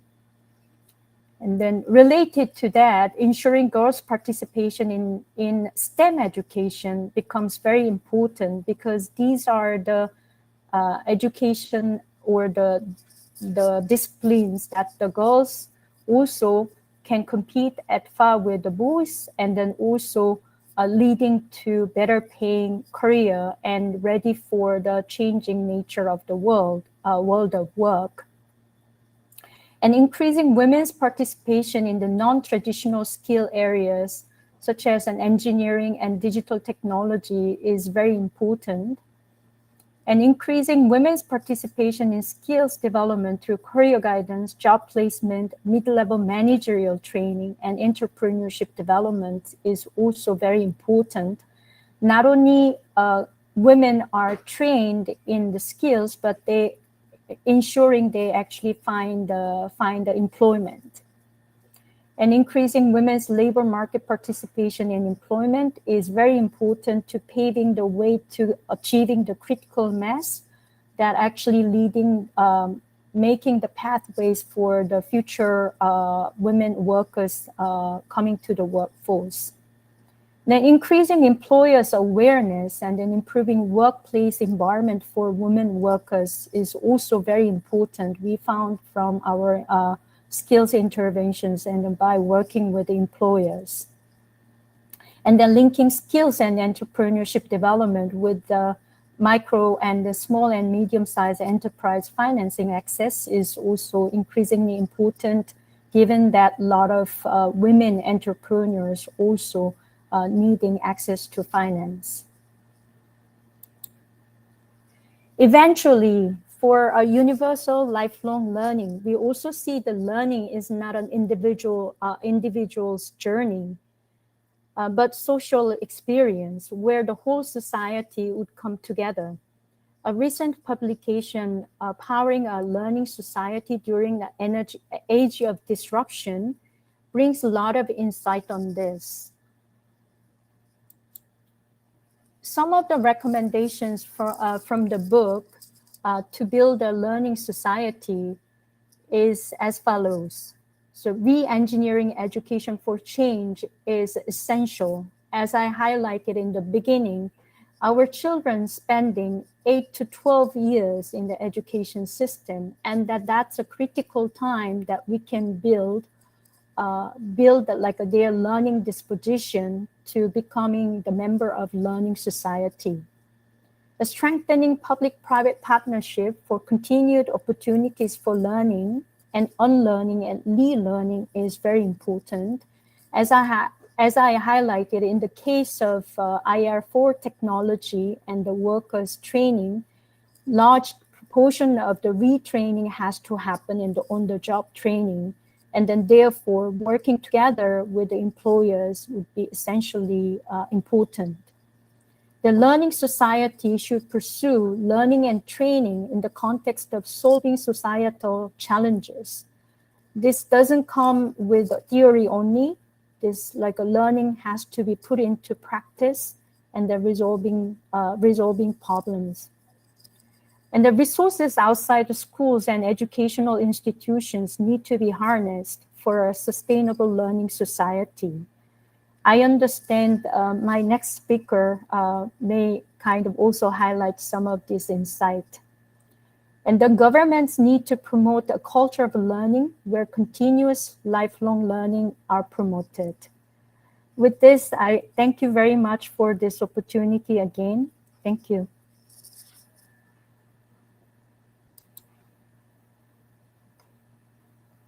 For such an informative remarks. And what's really stayed with me is, what you've shared right in the end, which is saying that learning is not an individual journey, but a social experience. And as we talk about lifelong learning, we really need to build a learning society and look at all of those elements that need to come together to enable lifelong learning for each individual over there. And this segues really beautifully to our last speaker for this thematic session, Mr. Andreas Schleicher, who will be talking about governing and financing lifelong learning. Mr. Andreas Schleicher is the Director for Education and Skills at the Organization for Economic Cooperation and Development, OECD. He initiated and oversees the Program for International Student Assessment, PISA, and other international instruments that have created a global platform for policymakers, researchers, and educators across nations and cultures to innovate and transform educational policies and practices. He has worked for over 20 years with ministers and education leaders around the world to improve quality and equity in education. Former US Secretary of Education Arne Duncan said that Schleicher understands global issues and challenges as well as or better than anyone I've met, and he tells me the truth. Former UK Secretary of State Michael Gove called Schleicher the most important man in English education. Even though he's German, he lives in France. Before joining the OECD, he was Director for Analysis at the International Association for Educational Achievement. He studied physics in Germany and received a degree in mathematics and statistics in Australia. He's the recipient of numerous honors and awards, including the Theodore Heuss Prize, awarded in the name of the first president of the Federal Republic of Germany for exemplary democratic engagement. He holds an honorary professorship at the University of Heidelberg. With that, welcome, sir, and over to you.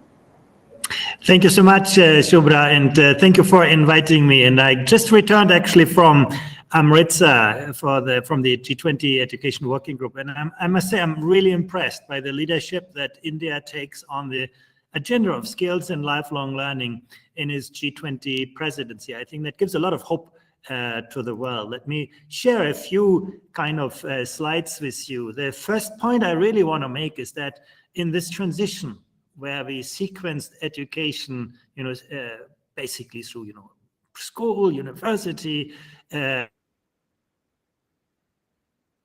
we need to really advance to a different learning system. And early childhood education system will actually be an incredibly important component of lifelong learning, because this is where some of the skills most central in the 21st century, like social skills, like curiosity, like empathy, are actually built best. So the lifelong learning trajectory really starts early, and then later on, great places of work these days are great places of learning, and good places of learning, good universities, good, vocational institutions actually are very good at anticipating the evolution of labor demand. So the integration of the world of work and the world of learning is incredibly important these days.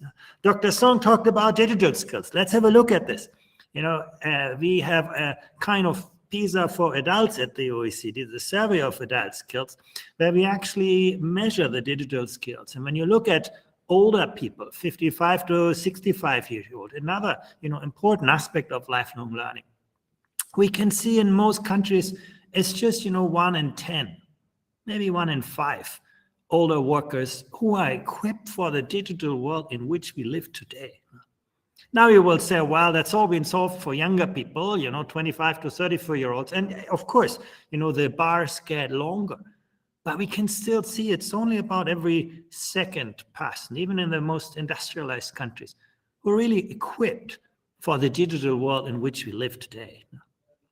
The relative order of countries have also changed. You look, in the past, the United States was at the frontier. Now it's just around the average. Not because things got worse, but because they got so much faster in other countries. And you look at Singapore, they used to be one of the lowest performers among older workers. Now they're close to the top performers, Finland and Sweden. But it also shows, how much work this country like Singapore has to actually upgrade and reskill, upskill workers in the older population. And, Dr. Kalsi highlighted, the importance of learning entitlements. I very much agree with this. We need to find better ways to give people the tools to learn.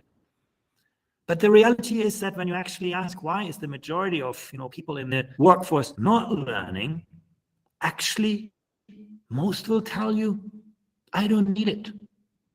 Lifelong learning is not relevant to me. We have a lot of work in front of us to make a better case for more people to invest in their future, in their skills. It's not just a matter of entitlements, of provision.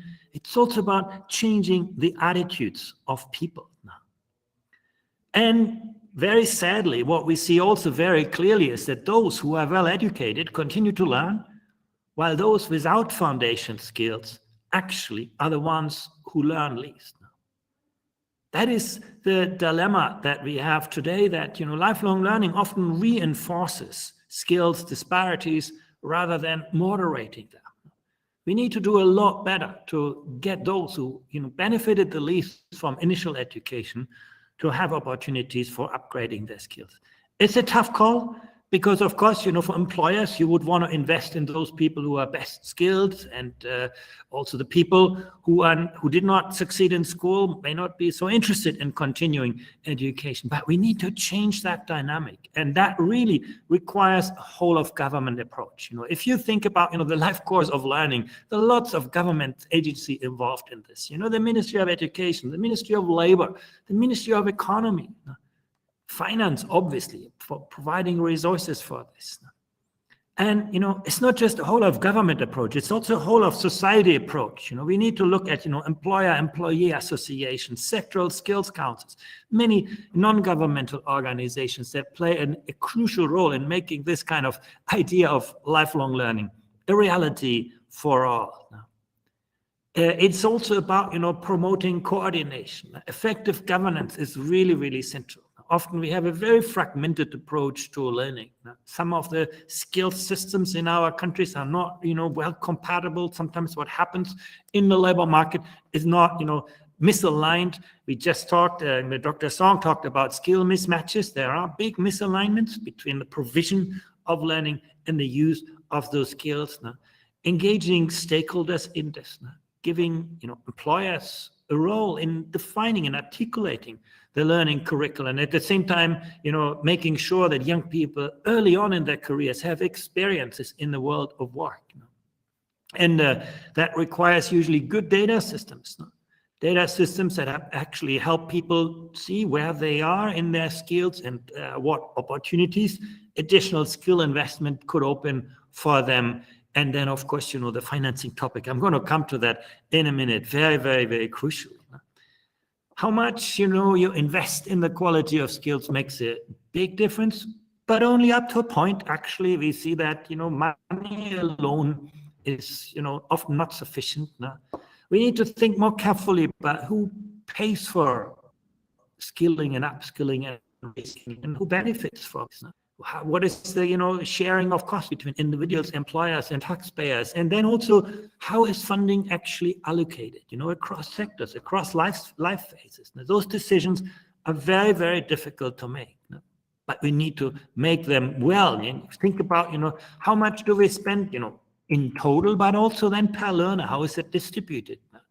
Who pays for that? To what extent do we require individuals, households to contribute funds? To what extent do employers invest in this? In some countries, employer-based, work-based learning has become very popular, and we know that is usually what makes vocational education and training really, really effective. To what extent does government at different levels of government actually make those investments? And then, let's not underplay civil societies as a source of funding, as a provider, and so on. And then, of course, the hardest part is, how over the life, do you put your resources? Investment in the early years is crucially important in the 21st century, but then also, for older workers, upgrading skills. And those are, of course, very contentious policy issues. What are the right learning contexts? What are the most appropriate forms of learning? Learning in the classroom, learning at the workplace, learning in the digital world. Digital technologies now give people so much more ownership over what they learn and how they learn and where they learn and when in their life do they learn. These are difficult trade-offs. We need to make them right, and we need to make them in the light of real evidence. We need to also understand that skills and formal qualifications can mean very, very different things. Here you see the skill levels of people with the same qualification, and you can see when you draw a line across this that there are huge differences across countries. You can see here, high schools, the skill levels of high school graduates in Japan or the Netherlands are well comparable with the skill levels of university graduates. And we see the same thing when we look at, academic and vocational education. Sometimes, we think university graduates are better skilled than vocational graduates. Actually, that's not borne out by the data. Many vocational graduates have actually higher skills than university graduates. We need to be able to track those, to measure those, to build the right kind of benchmarks. Maybe in the future, micro-credentials will become more important than formal degrees and qualifications. If they become better stackable, better connectable, if they have good quality assurance, if they are well portable, that's also very important. If you accumulate those micro-credentials, you build your qualifications on them, you want that they actually also count with your next employer, that they are sort of credit-bearing kind of works, that they are relevant to the workplace, that employers are involved. But maybe if we can actually do better on those kinds of aspects, then maybe they will have a great future, and they will provide a lot of learning opportunities, put them on the map on par with traditional learning providers. We see a leveling of the playing field in this. Of course, there are some risks. To what extent do we ensure that those micro-credentials are well understood by individuals, by employers? To what extent can we ensure that they are quality assured? Now, what's the role of public policy, governments? Should we actively support that, move from formal qualifications to micro-credentials? Should, governments provide a good regulatory environment, invest in quality assurance? Some really deep questions, but what is very, very clear is that degrees and qualifications alone will not meet the needs of lifelong learning, and will not actually meet the needs of the future workforce, and will not enhance the kind of upskilling and reskilling that we need to see across the world. I want to conclude with, a couple of difficult questions. When you look at companies as learning environments, who pays for that kind of learning?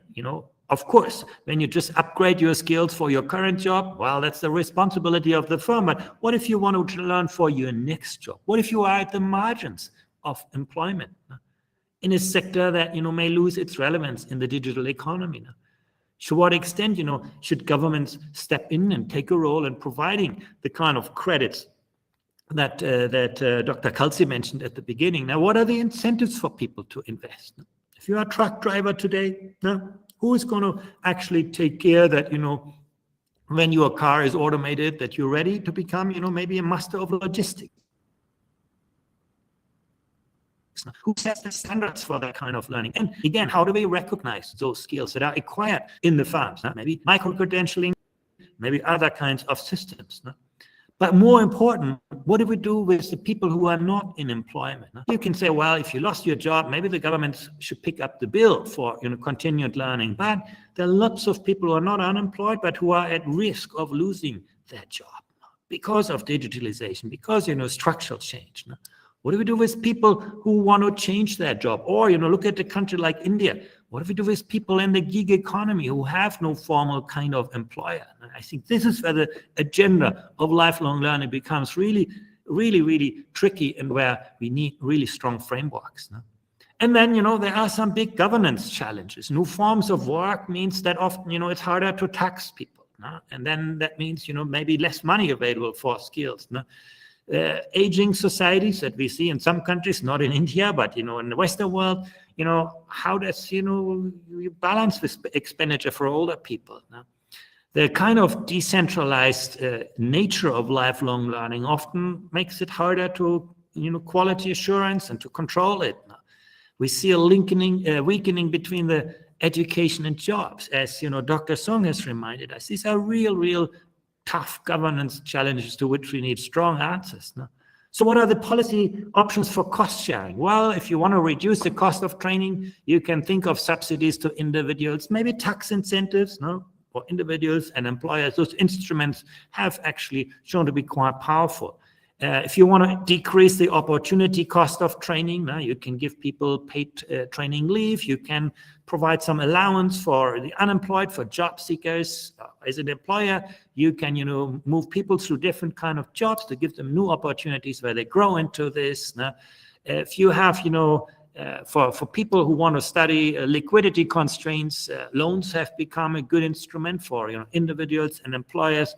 But those kinds of instruments need to be well understood, well restored, and well supported. So let me conclude. Basically, it is so important today that we offer a greater variety of learning pathways, giving people ownership over what they learn, how they learn, where they learn, and when in their life they make this investment. And again, the kind of training allowances, the kind of lifelong learning entitlements that Dr. Kalsi mentioned are a very powerful way to achieve that. How do we better integrate the world of work and the world of learning? High quality vocational education is often a reality for young people, but not yet for people in their jobs. How do we, smoothen that kind of, make learning more granular, more modular, and recognize smaller increments of learning?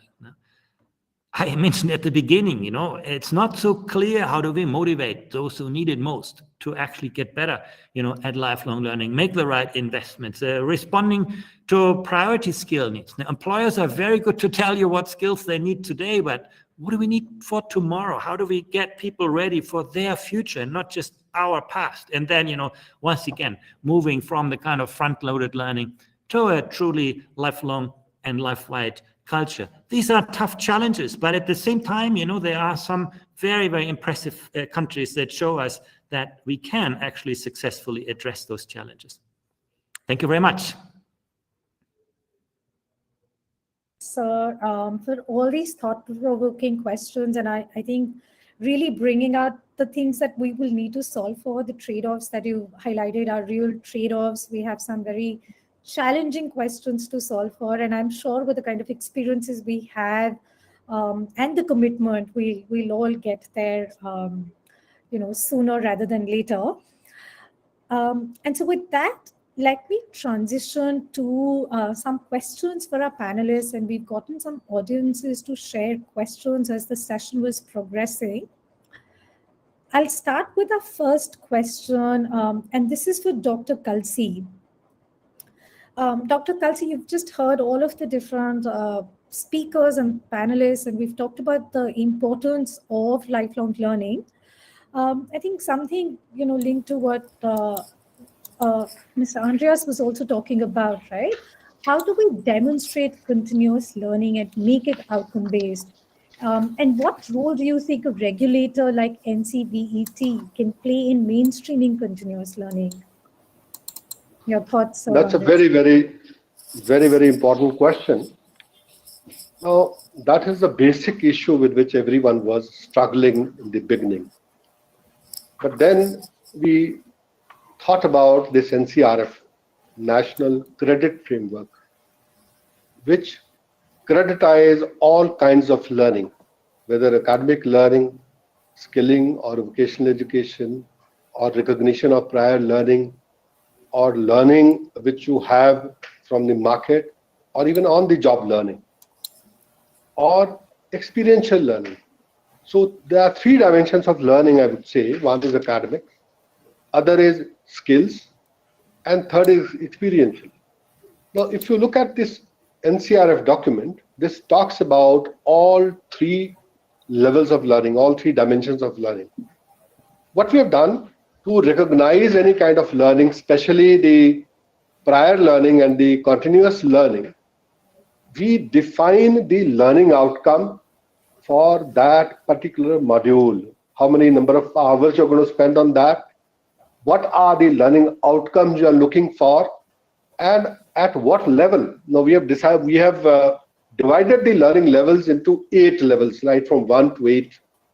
Level 1 to 4 correspond to the school level, and 4.5 to 8 correspond to higher education. So once we define the level, we define the learning outcomes, we notify this as a qualification. And once somebody has gone through that qualification, that person would be assessed. And if he has achieved the learning outcome, then he gets those credits. And this learning outcome is independent of the fact whether you're going through the course or you're learning it through the market forces or the self-learning, or you are going through continuous learning programs, or whatever be the method. So once you have achieved the learning outcomes, based on this, you can be creditized, you can be given credits for this. So that is the basic premise in NCRF. So NCRF in a way provides for every kind of learning to be recognized in a proper and systematic manner, right from out of school children, uneducated person, to school, the entire school levels, and going up to the polytechnic level, and then engineering level, and then the higher education, even the PhD. There is only one continuous spectrum which it covers. So I think that should answer that basic question. Thank you so much, Dr. Kalsi, and truly a very innovative shift that we're talking about with regards to the National Credit Framework. And I think it would really enable the future direction that we'd like to go into. And I wanted to now move to Ms. Sung and ask her this question, right? We've all been talking about, right, and it's very clear that lifelong learning is not going to be classroom bound. Yet during COVID, we've seen the asymmetries that exist. We've seen the regional disparities, particularly related to digital divide. And you've touched upon this a little bit, but really want to, ask you to share your thoughts again. When we talk about universal entitlement to lifelong learning, is this a distant dream? How do we plug the gaps that are there? Just any experiences that you can share, I think would be very helpful for the entire audience. Thank you very much for the question. I do not think it's a distant dream. As I mentioned, the starting from the school education, and then for that matter, Dr. Schneider also, Schleicher, sorry for mispronouncing, also kind of highlight the importance of early child development. So there I see that especially in India, that the early child development is also getting the traction and then some investments are made. But there are a lot of investment made in school education, of course.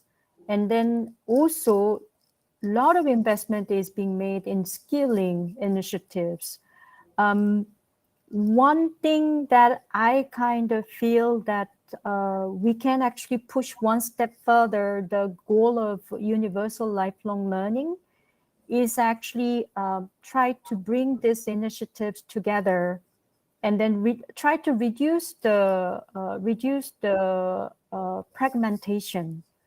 So there are a lot of investment and initiatives are already going on, and then I understand like what Dr. Kasi was also mentioning, the providing the qualification for anything and everything related to learning is one step towards that. Giving some common framework, and then has a conscious recognition and the awareness raising around this like a lifelong learning journey, that actually every individual that are subject to the public education system or private education, but like governed by the public system, when those like awareness and the recognition is actually built around, that a lot of these like fragmented effort can be captured. So it can be something like kind of lifelong learning passport, for example, that as you record your like a physical travel across the world is captured in that passport. It can be in the form of digital lifelong learning passport that actually can be following the individuals, testifying that the individual's learning journey and capturing those learning, and then also can be used for charting the future learning course.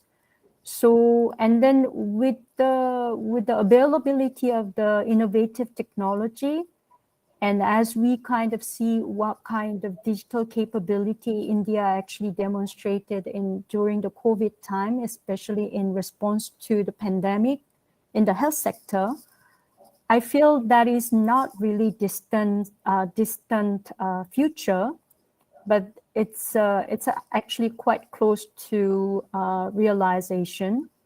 And then especially when we kind of leverage, as I kind of mentioned, this learning society that bringing a lot of different partners together. So this will actually require some society-wide lifelong learning drive. If those like a kind of momentum can be built in, I think the different bits and pieces fall into together that actually creates a good momentum, and then perhaps not one step closer, but several steps closer to the dream. Thank you. No, thank you so much, Ms. Song. And it's truly very encouraging and hopeful to know that this is something that we can all believe can happen. And I think as you talked about, one critical element under this is going to be the finance and the finance side of it. And here, my last question for this session is for Mr. Schleicher. We know that world over, public authorities are under immense pressure to limit spending. In the same way, even enterprises and organizations are under intense competitive pressure to reduce costs.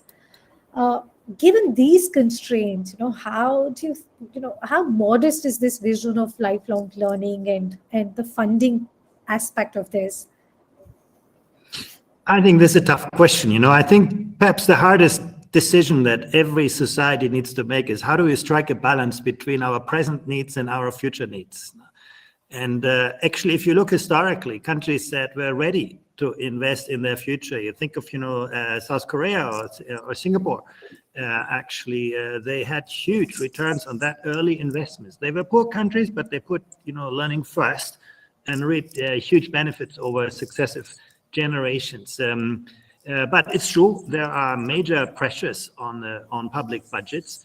And I think the answer doesn't lie in, governments paying for all of this. The answer lies in finding intelligent ways to share the costs and benefits between individuals, employers, and governments. I give you an example. Government doesn't need to provide, all the cost of, university or vocational education and training. Sometimes it's wiser for governments to give, income contingent loans or means-tested grants to facilitate that learning. In the same way for work-based learning. Sometimes, rather than directly pay for this, create, tax incentives for employers, give employers, better means to recognize learning. So I think really we need to find lifelong learning is a whole of society enterprise, and it requires every part of society to make its investments. If governments can provide a good regulatory environment, that means that those kind of costs and benefits are transparent, that for example, a lifelong learning account, I think we will find new resources and better means to investing them. The last point I want to really make is that we shouldn't underestimate the power of digital learning environments. One of the reasons why lifelong learning is so expensive today is because it relies very much on physical kind of institutions and providers. In the future, digital resources should be better in making, the best learning content available to anyone in real time. They should actually provide, better ways of credentialing the learning outcomes. They should, become better on the delivery of learning. So I think actually we'll see efficiency gains through the digital world. We already see that in data. Digital workplaces tend to be much better in incentivizing people to learning. They tend to be much better in incentivizing people to learn from and with their co-workers. So I think actually putting all of this together, a more transparent way of, sharing the costs and benefits for learning throughout life. The role of government moving from paying for everything to facilitating this and accrediting it. And then finally, the digital environment making investments more effective, more efficient. I'm very hopeful that the lifelong learning can become a reality for all, and it actually needs to be if we want to meet the needs of future societies. Thank you so much, Dr. Schleicher. And on that very positive note, I'd like to thank each of our panelists for such a stimulating and informative presentations and discussion. I've learned a lot and taken a lot away from this entire session, and I'm sure everybody watching this has as well. So thank you so much, and I'll hand it to Ms. Jazreen Debo to take it forward.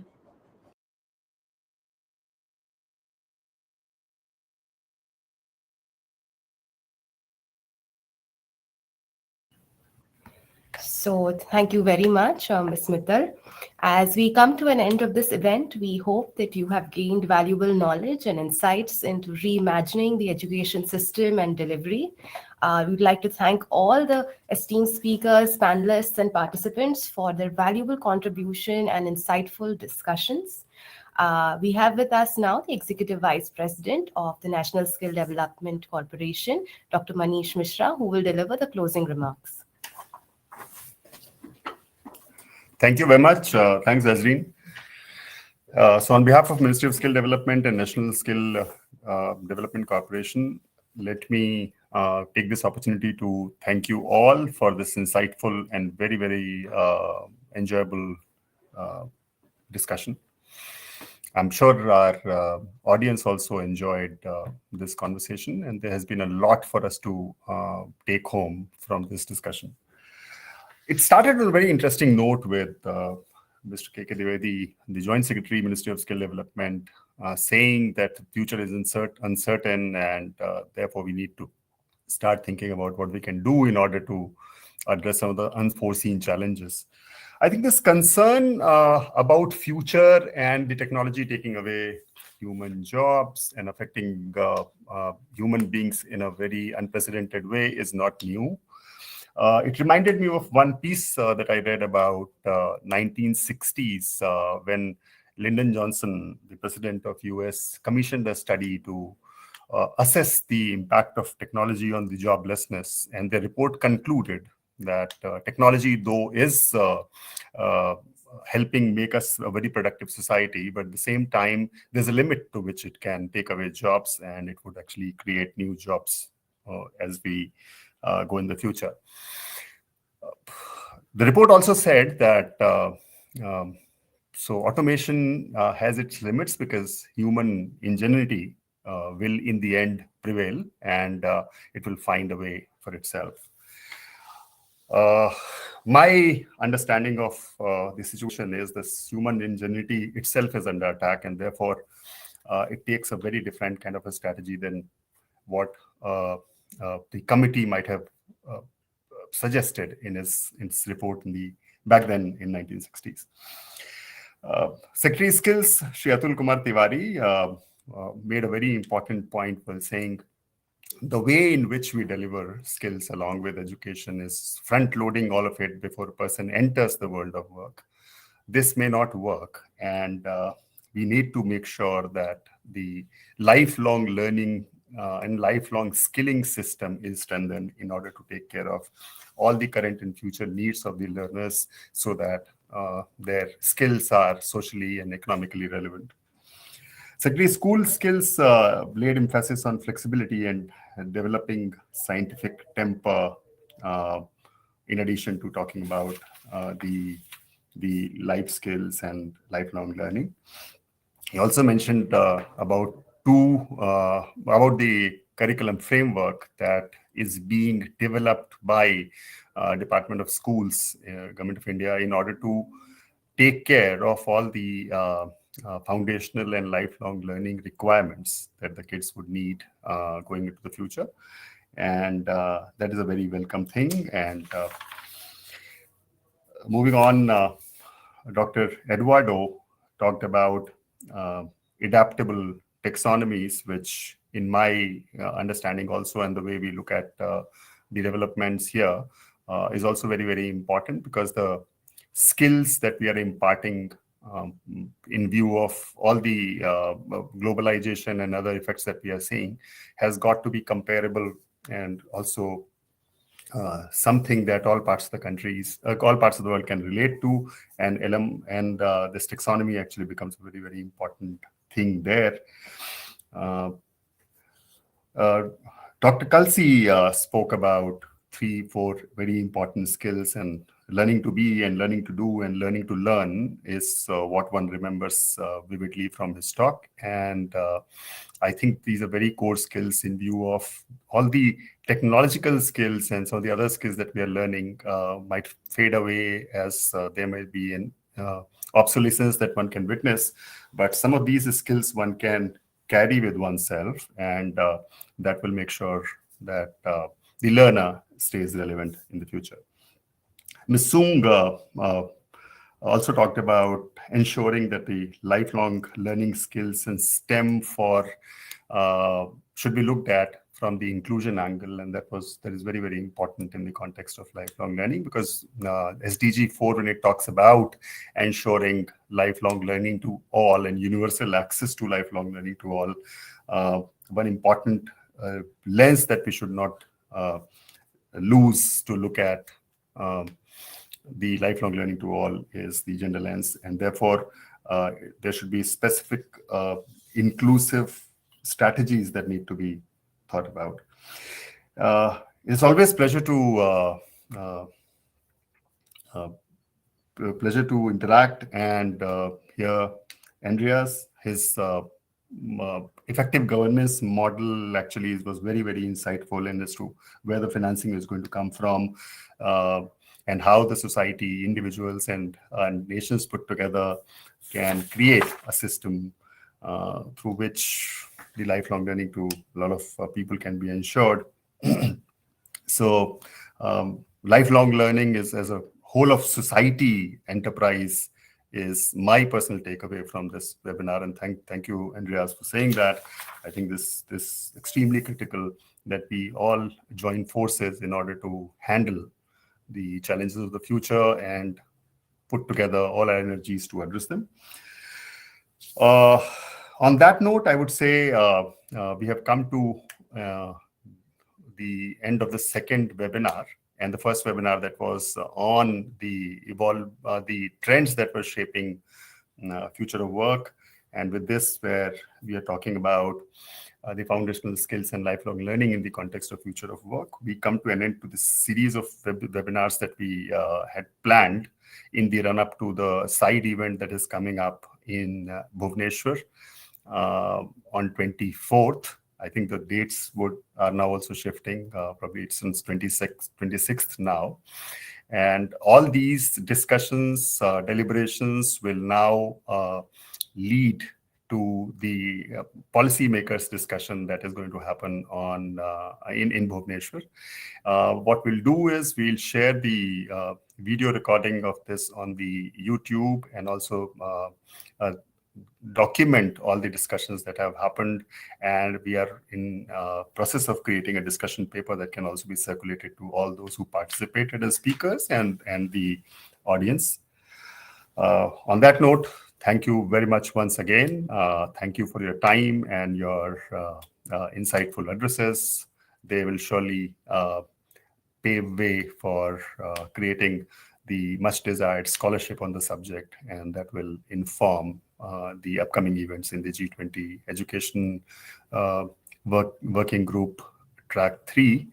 And we will make sure that we circulate this as widely as possible. Thank you very much.